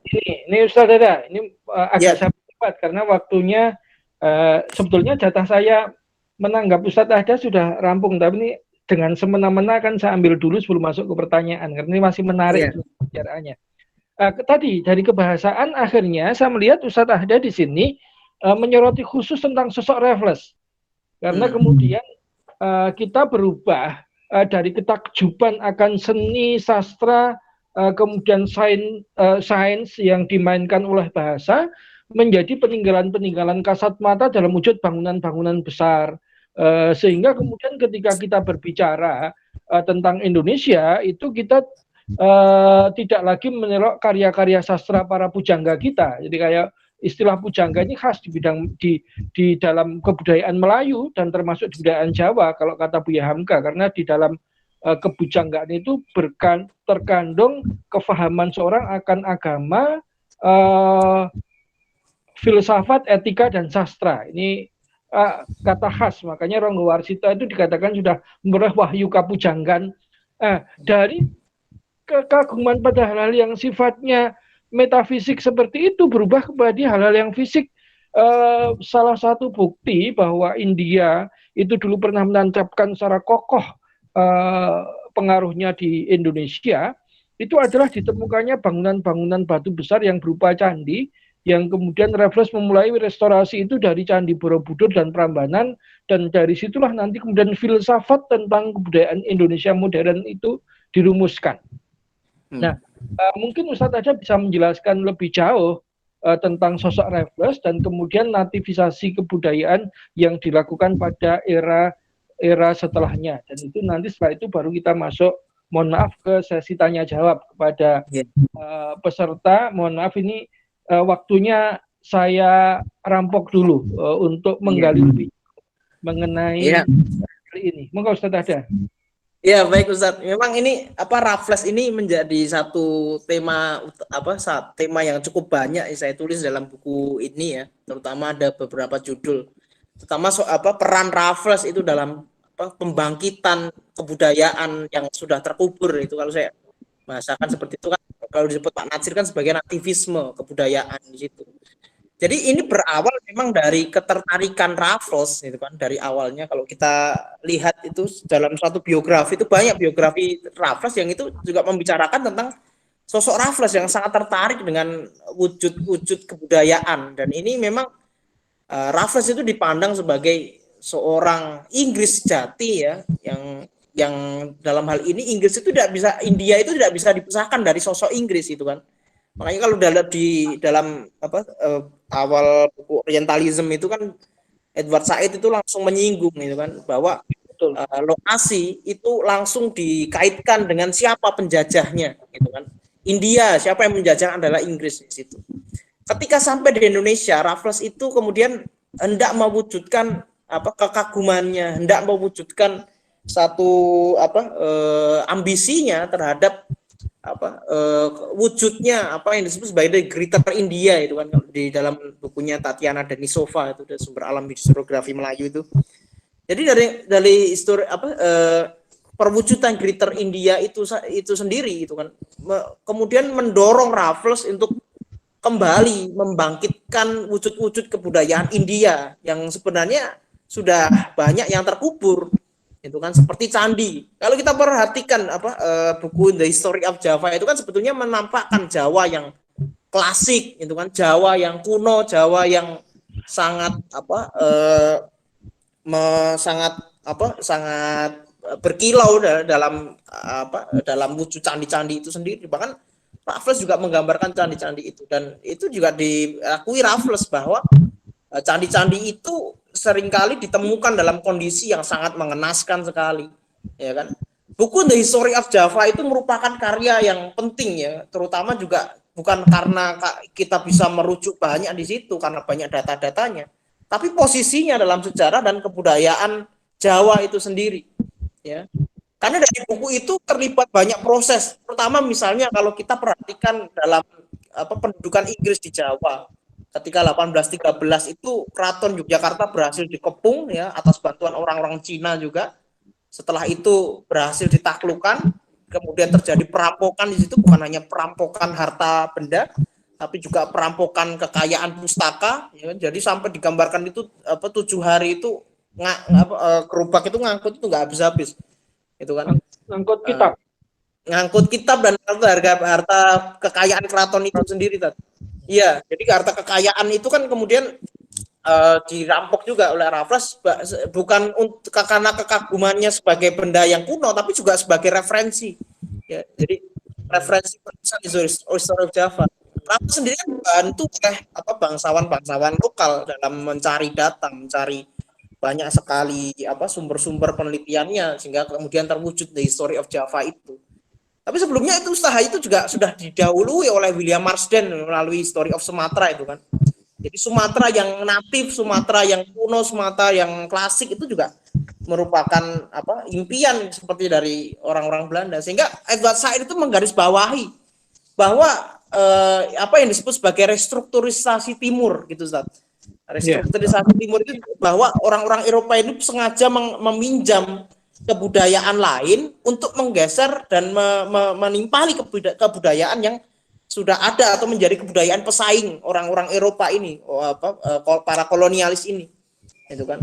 Nah sehingga kemudian ketika terdengar Raffles itu mendengar adanya reruntuhan yang ditemukan di sekitar Muntilan itu kan, kemudian dia langsung ke sana itu kan, menyaksikan dekuburisasinya itu kan, mengangkat reruntuhan-reruntuhan itu ya kan, diekskavasi kembali ya, sehingga di situ memunculkan rasa kekaguman sendiri. Jadi orang-orang Jawa itu seakan itu secara tidak langsung mengalir kembali gitu, jiwa Jawa klasik, jiwa Jawa sebelum Islam itu dituturkan oleh Peter Carey dalam dua bukunya itu Takdir dan Kuasa Ramalan itu kan, bahwa akhirnya banyak bangsawan-bangsawan Jawa itu yang itu secara praktis ya, kalau kita lihat dampaknya itu, dampak jangka pendeknya pada waktu itu, sehingga orang-orang Jawa itu seakan bernostalgia terhadap masa lalunya, yang masa lalunya itu sebetulnya sudah dilupakan gitu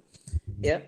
Nah, sehingga buku histori Jawa itu menjadi satu monumental tersendiri bagi Raffles, dan tempatnya dalam sejarah itu sangat berpengaruh, sehingga nanti kemudian usaha-usaha Raffles ini dari orientalisme Inggris itu dilanjutkan oleh orientasi Belanda.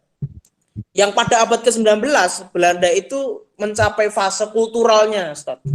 Jadi di situ karena Belanda itu sebetulnya tidak memiliki sistem pemerintahan yang baik seperti Inggris. Ya, karakternya Inggris itu kan sistem pemerintahan yang baik. Hingga dalam bukunya Edward Said itu dijelaskan, Inggris itu ingin menampilkan diri sebagai seorang muda, ya, yang yang energik, yang dipimpin, dia memimpin orang-orang yang dipimpin orang-orang tua yang dipimpinnya gitu, Ustaz. Nah, jadi kemudian ketika Belanda itu tidak bisa menyaingi sistem pemerintahan Inggris yang baik itu, Belanda kemudian beralih kepada etnografi.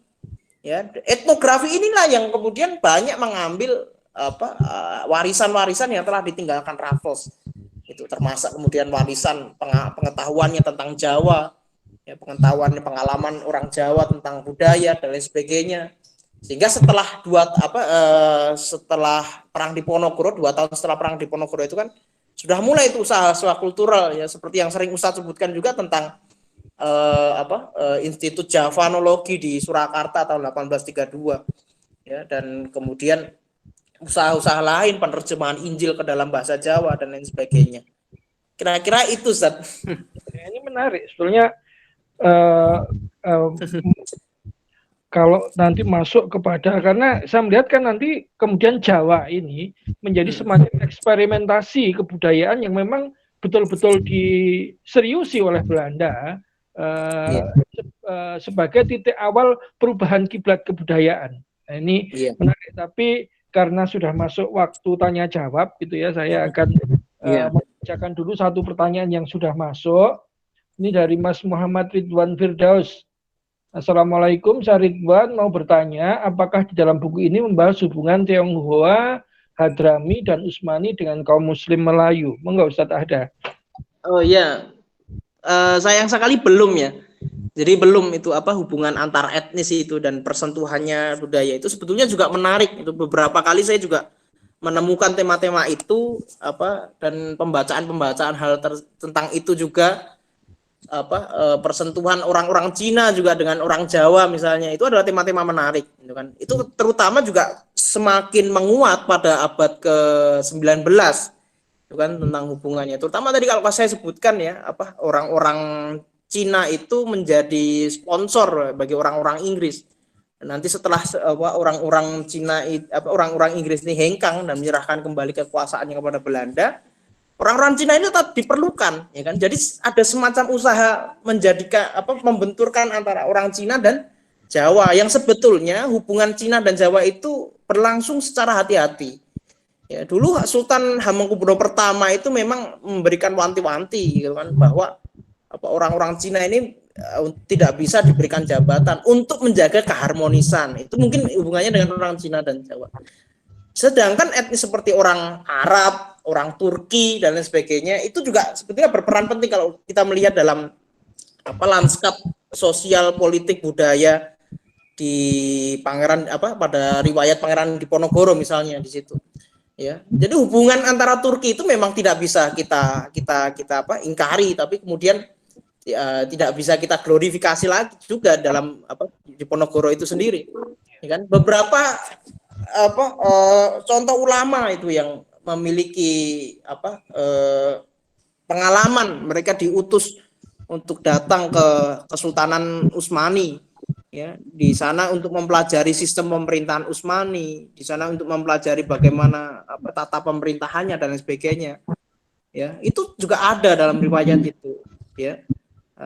Juga kemudian orang-orang Arab, ya, keturunan Arab di kalangan orang Diponegoro pada abad 19 itu, ya, mereka juga berperan penting, terutama juga menjadi pendukung Pangeran Diponegoro. Ya, ada beberapa nama, ya, yang menjadi patron Pangeran Diponegoro ketika melaksanakan perang Jawa pada waktu itu. Ya, itu belum secara khusus itu Mas saya tuliskan di situ. Insya Allah ya mungkin selanjutnya ya bisa kita bahas kembali ya dalam satu tulisan dan didiskusikan kembali. Ya, itu Ya, kalau ada yang mau tanya bisa diketik di kolom chat ya, di kolom chat. Atau ini Muhammad Mangun Sarkoro.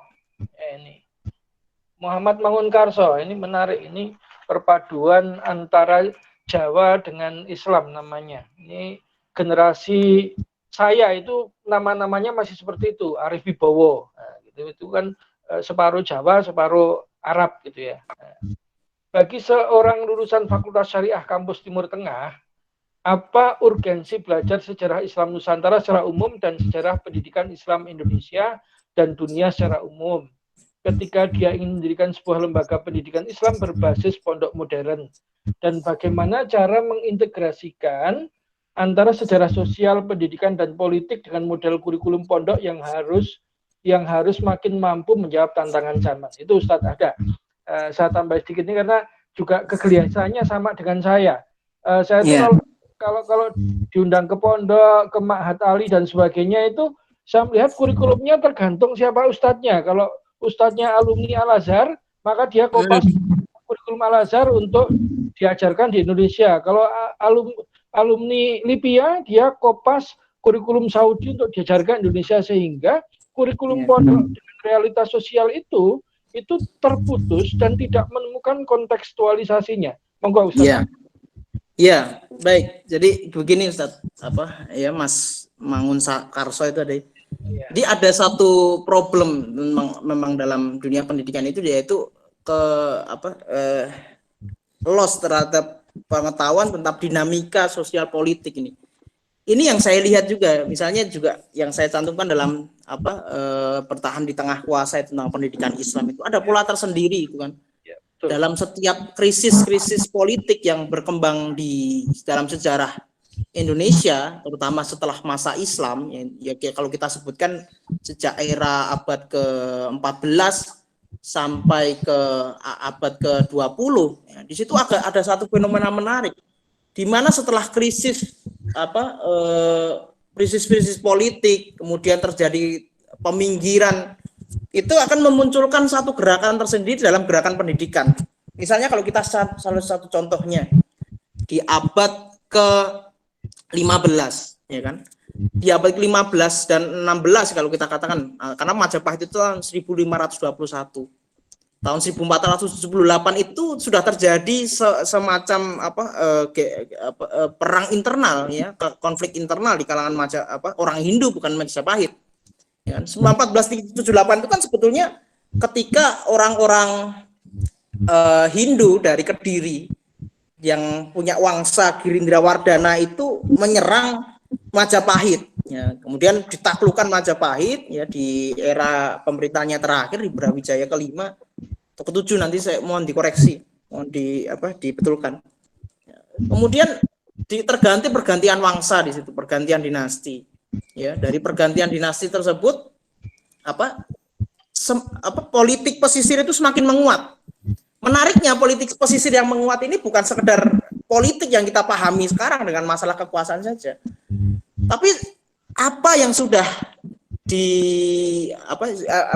diberikan, kalau kita bisa katakan pada masa Majapahit pada ulama-ulama Islam, terutama adalah kekuasaan tanah pepenah atau pametakan itu kan, khusus bagi kaum agamawan.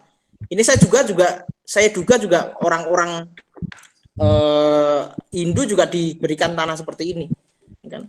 Orang-orang Islam juga dikasih tanah seperti ini, khususnya pada Raden Rahmat, terutama dia adalah salah satu anggota kerajaan Majapahit juga, ya.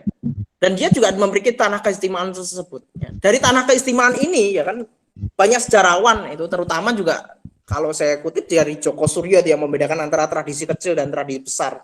Dalam sejarah itu juga ini menjadi cikal bakal pesantren tersendiri di Jawa, ya. Di mana pesantren-pesantren ini ketika pedalaman itu mengalami satu konflik tersendiri, ya, di pedalaman, sehingga kemudian krisis itu tidak sampai mempengaruhi pesisir, karena pesisir itu akan semakin menguat di situ, ya, dia bisa mengkonsolidasikan kekuatan sehingga di situ muncul kerajaan Demak.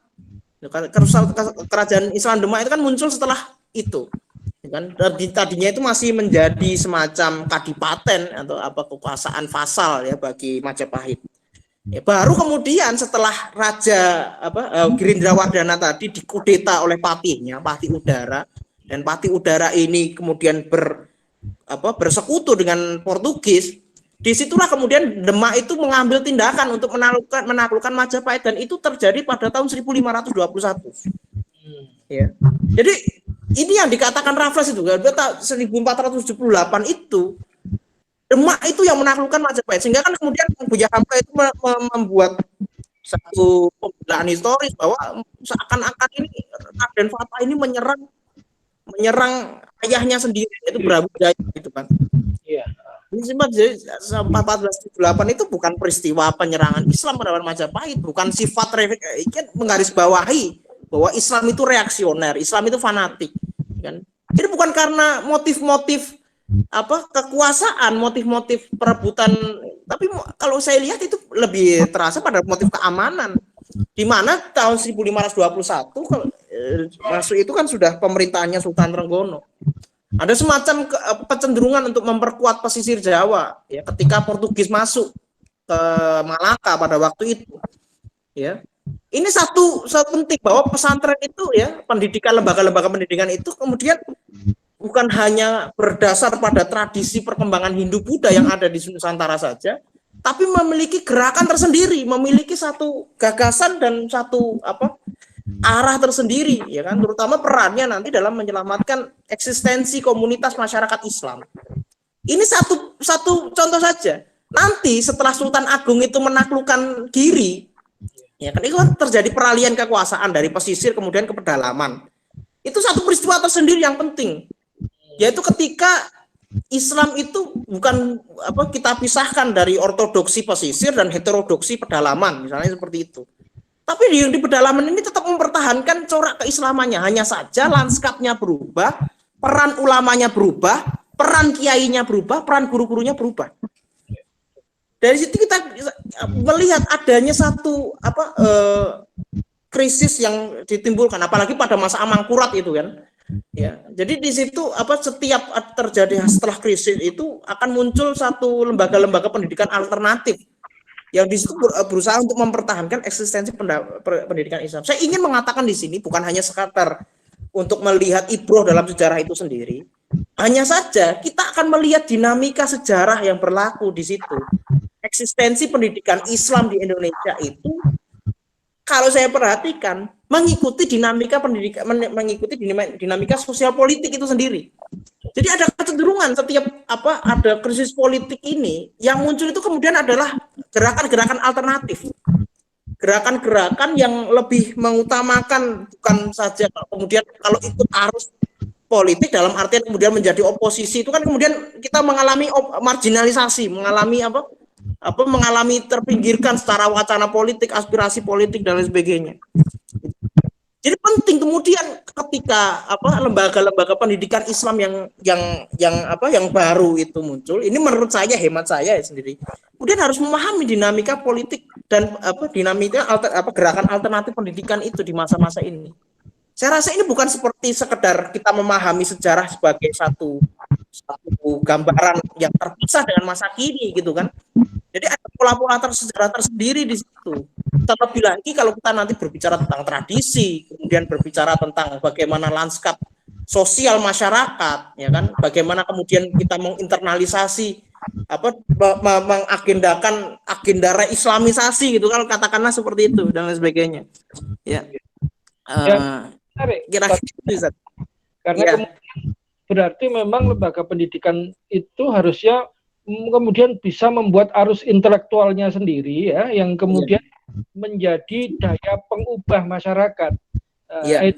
Sehingga saya itu agak khawatir kemudian ketika lembaga-lembaga pendidikan Islam di Indonesia saat ini justru malah banyak tersubordinasi oleh gerakan politik praktis.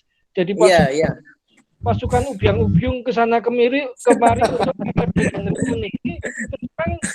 Saya belak-belakan kalau masalah ini, keprihatinan saya yang cukup mendasar karena lembaga pendidikan itu tidak mampu membuat arus intelektualnya sendiri yang mencerahkan masyarakat. Nah, ini kemudian menarik pertanyaan dari Mas Rahmi Andri, ya, pondok-pondok pesantren, ini mungkin pertanyaan terakhir ya sepertinya ya. Pondok-pondok pesantren masih minim yang bertekad untuk membangkitkan sains. Banyak pihak Muslim sendiri yang skeptis dengan upaya integrasi keilmuan Islam yang mewarnai sains dengan istilah-istilah yang mendemotivasi semacam cocokologi. Bahkan seakan penguasaan ilmu Al-Quran tidak sepenuhnya rela kalau Al-Quran dikaji seperti pada tafsir ilmi. Banyak juga yang menanyakan apakah hasil nyata dari konsep Islamisasi ilmu yang dicetuskan Ismail Raji Al-Faruqi sampai saat ini. Ya, mungkin Ustadz Ada bisa menjelaskan tentang beberapa pandangan tentang Islamisasi sains. Saya melihat ini seringkali dibeda-bedakan antara Atasian, Faruqiisme, sama yang nativisasi hasil Indonesia, Islamisasi adalah Pak Kunto Wijoyo. Monggo, Mas Ahda. Iya. Jadi kalau masalah tema Islamisasi dalam misalnya kan berhubungan dengan paradigma ini sebetulnya Ustadz Andika, Ustadz Arif itu yang berhak untuk bicara masalah ini. Tapi saya akan melihat secara dinamika saja ya, satu lanskap fenomena yang berkembang di masyarakat ya saat itu. Jadi kemudian saya perhatikan adanya satu usaha yang penting juga dalam pesantren itu bukan menjadi satu lembaga alternatif yang melakukan terobosan-terobosan penting gitu dalam pengembangan keilmuan. Ini satu arus yang bagus gitu dalam dunia pesantren gitu ya. Di pesantren-pesantren itu kan sebenarnya sudah mulai bangkit dari yang tadinya menjadi pesantren yang hanya bertahan. Di dunia kolonial seperti itu. Pesantren itu kan melakukan fungsinya untuk mempertahankan masyarakat saja dalam pengaruh kolonialisme. Kalau dalam bahasanya Ridwan Saidi itu konfrontasi sepi gitu. Ya, jadi kalau dilihat dari komunitas orang Betawi dulu ketika datang orang Belanda itu kan mereka mencoba tetap bertahan ya, bodoh, yang penting tidak ikut sekolah di sekolah kolonial gitu kan. Ya kan? Tapi kemudian ada satu perubahan penting ya kan, seperti yang dikatakan oleh Ustadz Arif tadi bahwa pesantren itu harus melahirkan gerakan intelektualnya sendiri di situ. Ya. Yang kemudian usaha ini patut ya untuk diapresiasi dan sebagai awal bahwa pesantren itu sudah mau menyentuh ranah-ranah yang bersifat yang belum pernah jarang sekali disentuh ya sebelum masa-masa sebelumnya gitu kan. Nah, sebagai gerakan alternatif tadi, gerakan pendidikan alternatif yang kemudian melahirkan arah baru, gerakan baru ini, makanya untuk penting itu adanya kerjasama antara lembaga-lembaga pesantren, ya kan, terutama juga dari kalangan intelektual, itu kan, adanya juga kalangan intelektual itu bukan hanya sekedar nyinyir gitu kan terhadap pesantren-pesantren yang membangun sistem kurikulum baru ini, sistem alah baru dalam dunia keilmuan. Ini kan sebetulnya adalah satu etikat baik bagus ya dalam dunia pesantren ketika pesantren kembali menampilkan sebagai lembaga keilmuan, ya kan, bukan saja sebagai lembaga yang bukan kalau sekarang orientasi lembaga yang berkait dengan politik malah dan sebagainya. Tapi fungsinya yang jelas bahwa pesantren itu lembaga pendidikan, tapi lembaga pendidikan yang tidak bisa disejajarkan dengan sekolah. Ya, bukan hanya disejajarkan sebagai lembaga untuk menghasilkan pekerja, gitu kan, tapi menghasilkan intelektual baru, menghasilkan dalam bahasa Ustadz Adian itu ulama gitu kan, menghasilkan minimal orang yang mau beramar ma'ruf nahi mungkar atau bermanfaat, itu kan bahasa normatifnya Ustadz Adian itu menjelaskan secara khalayak itu. Ya. Nah, ini ya. Baik, Mas Ada, terpaksa saya potong karena waktunya mepet ya. Ini sebagai penutup, nanti mohon kalau waktunya sudah selesai pihak moderator langsung mengingatkan ya, karena ini ada dua hal penting yang menurut saya harus jadi gongnya di sini. Yang pertama ini nanti Mas Ahda, Ustadz Ahda jawab dulu pertanyaan Ustadz Andika ini. Izin bertanya, tadi Ustadz Ahda menyampaikan kajian sejarah di kalangan umat Islam masih didominasi sejarah normatif. Kalau merujuk pada pemikiran Kunto Wijoyo, hal tersebut menunjukkan kesadaran umat Islam dominan masih berada di tingkat sebagai Islam sebagai ideologi dengan melakukan idealisasi di tengah idealisasi sejarah umat Islam.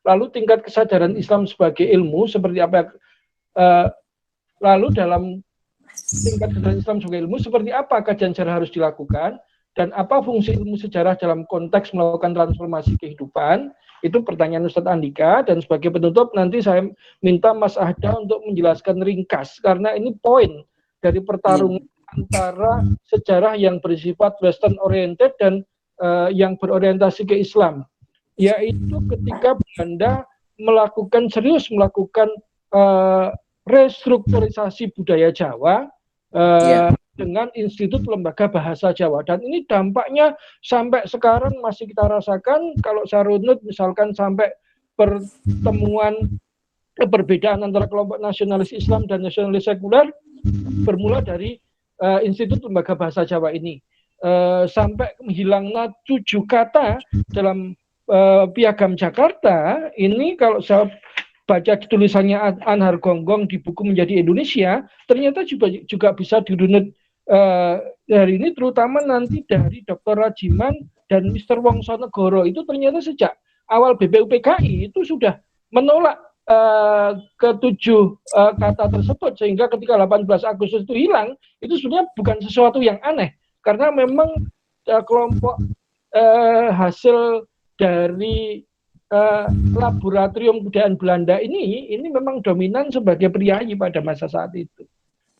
Monggo ada, dan saya sebagai penanggap sekalian saya sudahi. Mohon maaf bila tadi saya semena-mena mengambil waktu dari rekan-rekan peserta. Jadi nanti setelah Ustadz Ahda ini langsung kembali ke moderator. Akhirul kalam, Assalamualaikum warahmatullahi wabarakatuh. Waalaikumsalam warahmatullahi wabarakatuh. Ya, baik Ustadz Arif, terima kasih. Ya, dari pertanyaan Ustadz Andika ini, ya sebenarnya saya mau mengatakan itu ya, beberapa hari yang lalu, karena kemudian Ustadz Andika itu menghubungi saya karena terkait dengan ada Kunto Wijoyonya yang menyampaikan, karena beberapa kali saya juga menyinggung tentang Kunto Wijoyo di situ, gitu kan, sehingga saya secara khusus belajar Kunto Wijoyo. Memang saya ingin mengatakan bahwa adanya suatu kecenderungan sejarah ideologis di sini, sejarah dalam kesadaran umat Islam yang ideologis, yang kemudian parsial gitu kan, dalam memilih sejarah itu bukan dalam susunannya yang secara keseluruhan untuk menggambarkan dinamika sosial politik umat Islam gitu kan, tapi dalam kebutuhan-kebutuhan politis. Saya contohkan kebutuhan-kebutuhan politis itu adalah ketika orang itu mau menilik sejarah, ketika mereka itu mengalami satu ketertindasan saja dalam politik itu. Padahal sebetulnya kita memiliki banyak gambaran, banyak panorama untuk bisa menilik sejarah, bukan hanya dalam melihat ketertindasan itu. Misalnya kan kemudian seakan-akan ketertindasan ini dianggap dikerangka di dalam permasalahan yang begitu serius, bahwa umat Islam itu selalu termarginalkan, selalu terpinggirkan, ya, selalu apa? Tapi dia tidak melihat di situ bahwa ada satu harapan, itu satu kecenderungan dalam sejarah, ya kan, bahwa umat Islam itu senantiasa tidak selalu mendapat dalam posisi marginal. Hanya saja kemudian sejarah politik ini, misalnya kalau dalam masalah penghinaan terhadap umat Islam gitu kan, penghinaan terhadap Nabi dan sebagainya, itu paling sering kalau saya perhatikan itu mengutip perjuangan hanya PNKM-nya Cokroaminoto itu dalam melakukan protes gitu kan. Padahal itu sudah banyak diteruskan, dilanjutkan oleh orang-orang kiri itu kan, termasuk oleh siapa? Sejarawan-sejarawan kiri itu kan. Bahwa Cokroaminoto itu dalam hal itu memiliki maksud tersendiri dan lain sebagainya, itu bisa diteliti sendiri situ. Nah, kemudian juga masalah-masalah lain bahwa tapi masalah PKI gitu kan. Nah, ini PKI itu pada waktu itu sejarah yang ideologis sangat tampak di situ, ya kan. Dia menyaksikan bahwa pertentangannya dengan PKI, tapi kemudian melupakan konteks-konteks dan elit-elit yang ada pada masa itu. Ya, seringkali yang dikerangka itu kan kemudian ini satunya juga orang-orang yang membela PKI sebagai korban itu juga meng-screenshot, ya kan. Umat Islam itu sebenarnya meng-screenshot juga, ya kan, pertentangan orang-orang Islam dengan orang-orang PKI, kan. Tapi tidak melihat posisi politik pada waktu itu, di mana ada Soekarno, ada Angkatan Darat, ya kan, dan ada pihak-pihak yang berkepentingan dalam asing dan lain sebagainya. Ya. Kadang-kadang hal seperti itulah yang kemudian dikerangka dalam masalah umat Islam. ya. Nah, kemudian dalam hal ini kemudian kalau ingin melepaskan diri dari yang berbau ideologis ini dalam kesadaran baru yang umat Islam harus memiliki satu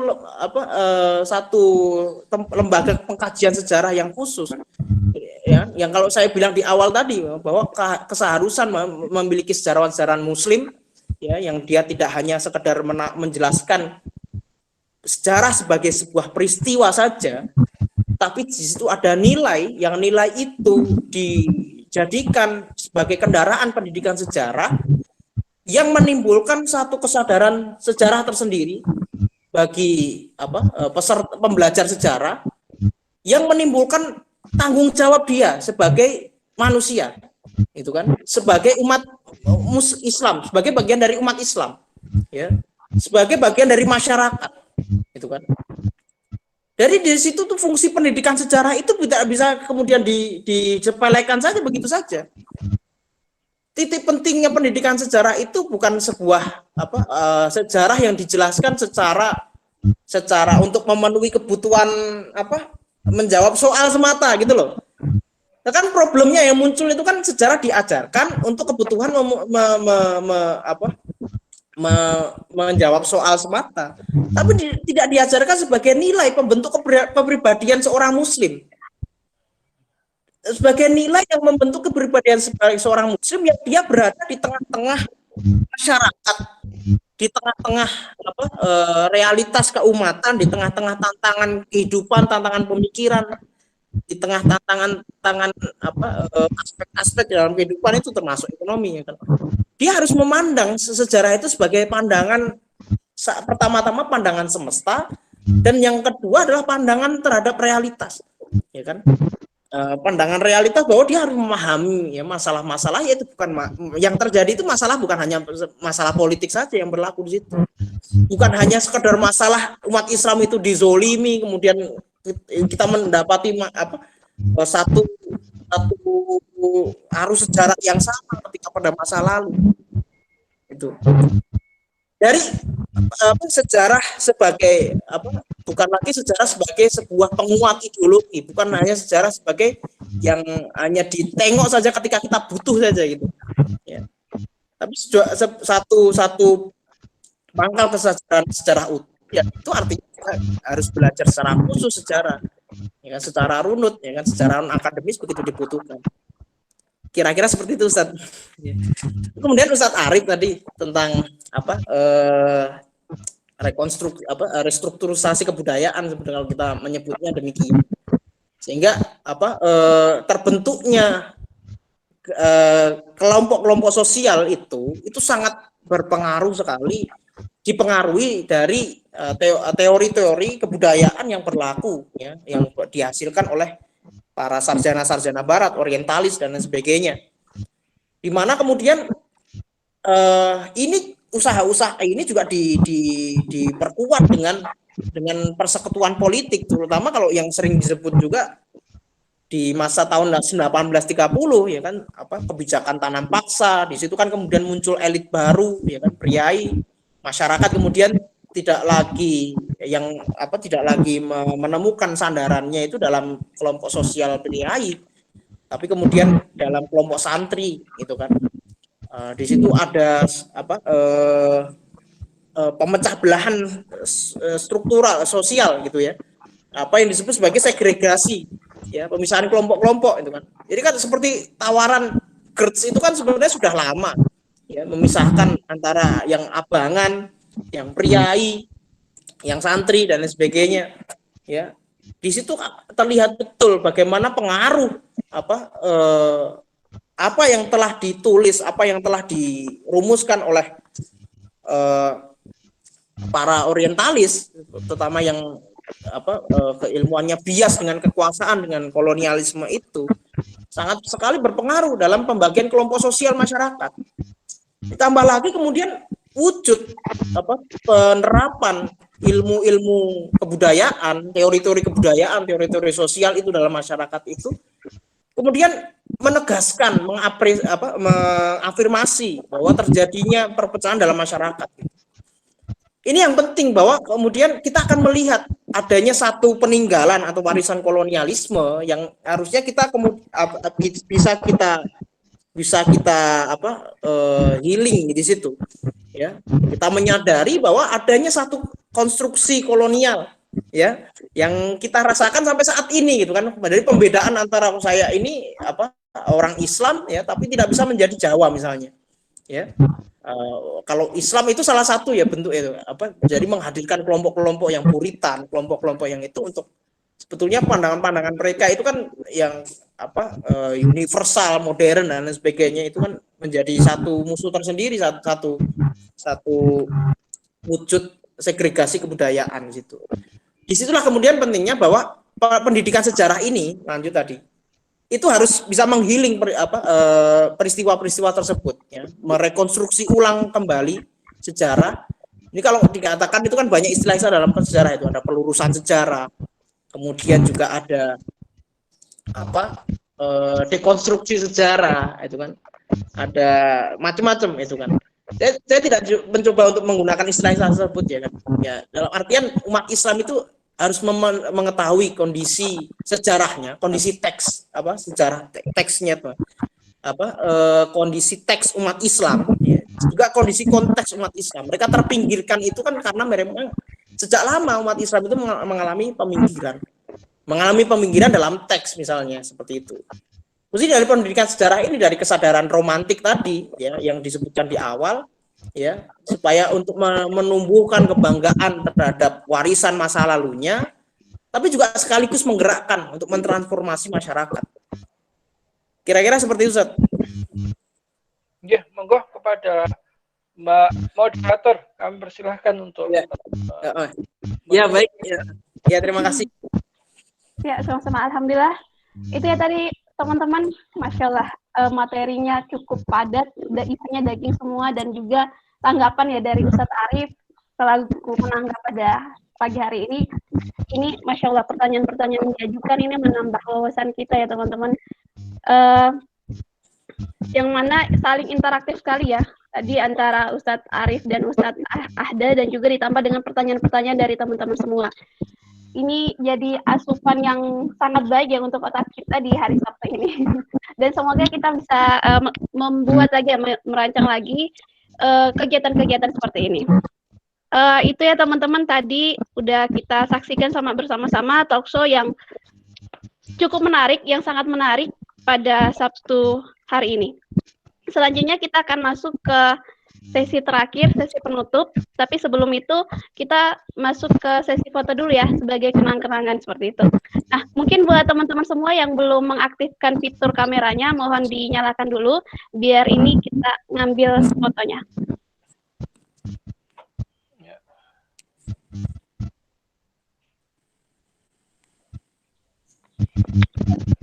Yang belum, ini yang sudah nyala udah beberapa nih.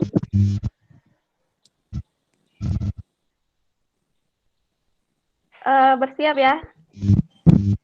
1, 2, 3, senyum. Alhamdulillah.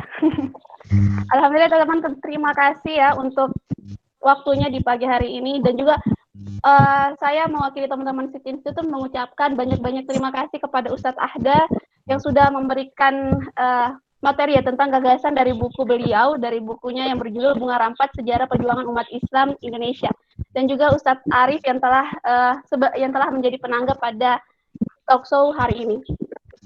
Selanjutnya ada beberapa info yang mau saya berikan kepada teman-teman. Jangan lupa untuk mengisi absen yang telah saya kirim linknya di chatroom. Kemudian insya Allah untuk pembagian e-sertifikat akan dikirimkan linknya di grup, seperti itu. Langsung saja kita masuk ke sesi terakhir, yakni penutup. Semoga apa yang kita dapatkan pada pagi hari ini, dari pagi sampai siang hari ini, bisa menambah wawasan kita, menambah ilmu kita yang kemudian bisa bermanfaat untuk masyarakat, seperti itu. Dan insya Allah ya, buat teman-teman lebih semangat lagi, kita semangat bersama-sama mencari ilmu terkait pemikiran, kemudian jika ada lagi nanti kegiatan yang diselenggarakan oleh SID Institute, kami akan sampaikan di IG kami di SID Institute, buat teman-teman boleh di-follow sekalian. Seperti itu. Nah, oke. Itu saja mungkin yang bisa saya sampaikan. Marilah kita tutup bersama-sama talkshow kita pada siang hari ini dengan membaca istighfar 3 kali, hamdalah, dan doa kafaratul majelis. Saya tutup. Wassalamualaikum warahmatullahi wabarakatuh. Waalaikumsalam warahmatullahi wabarakatuh.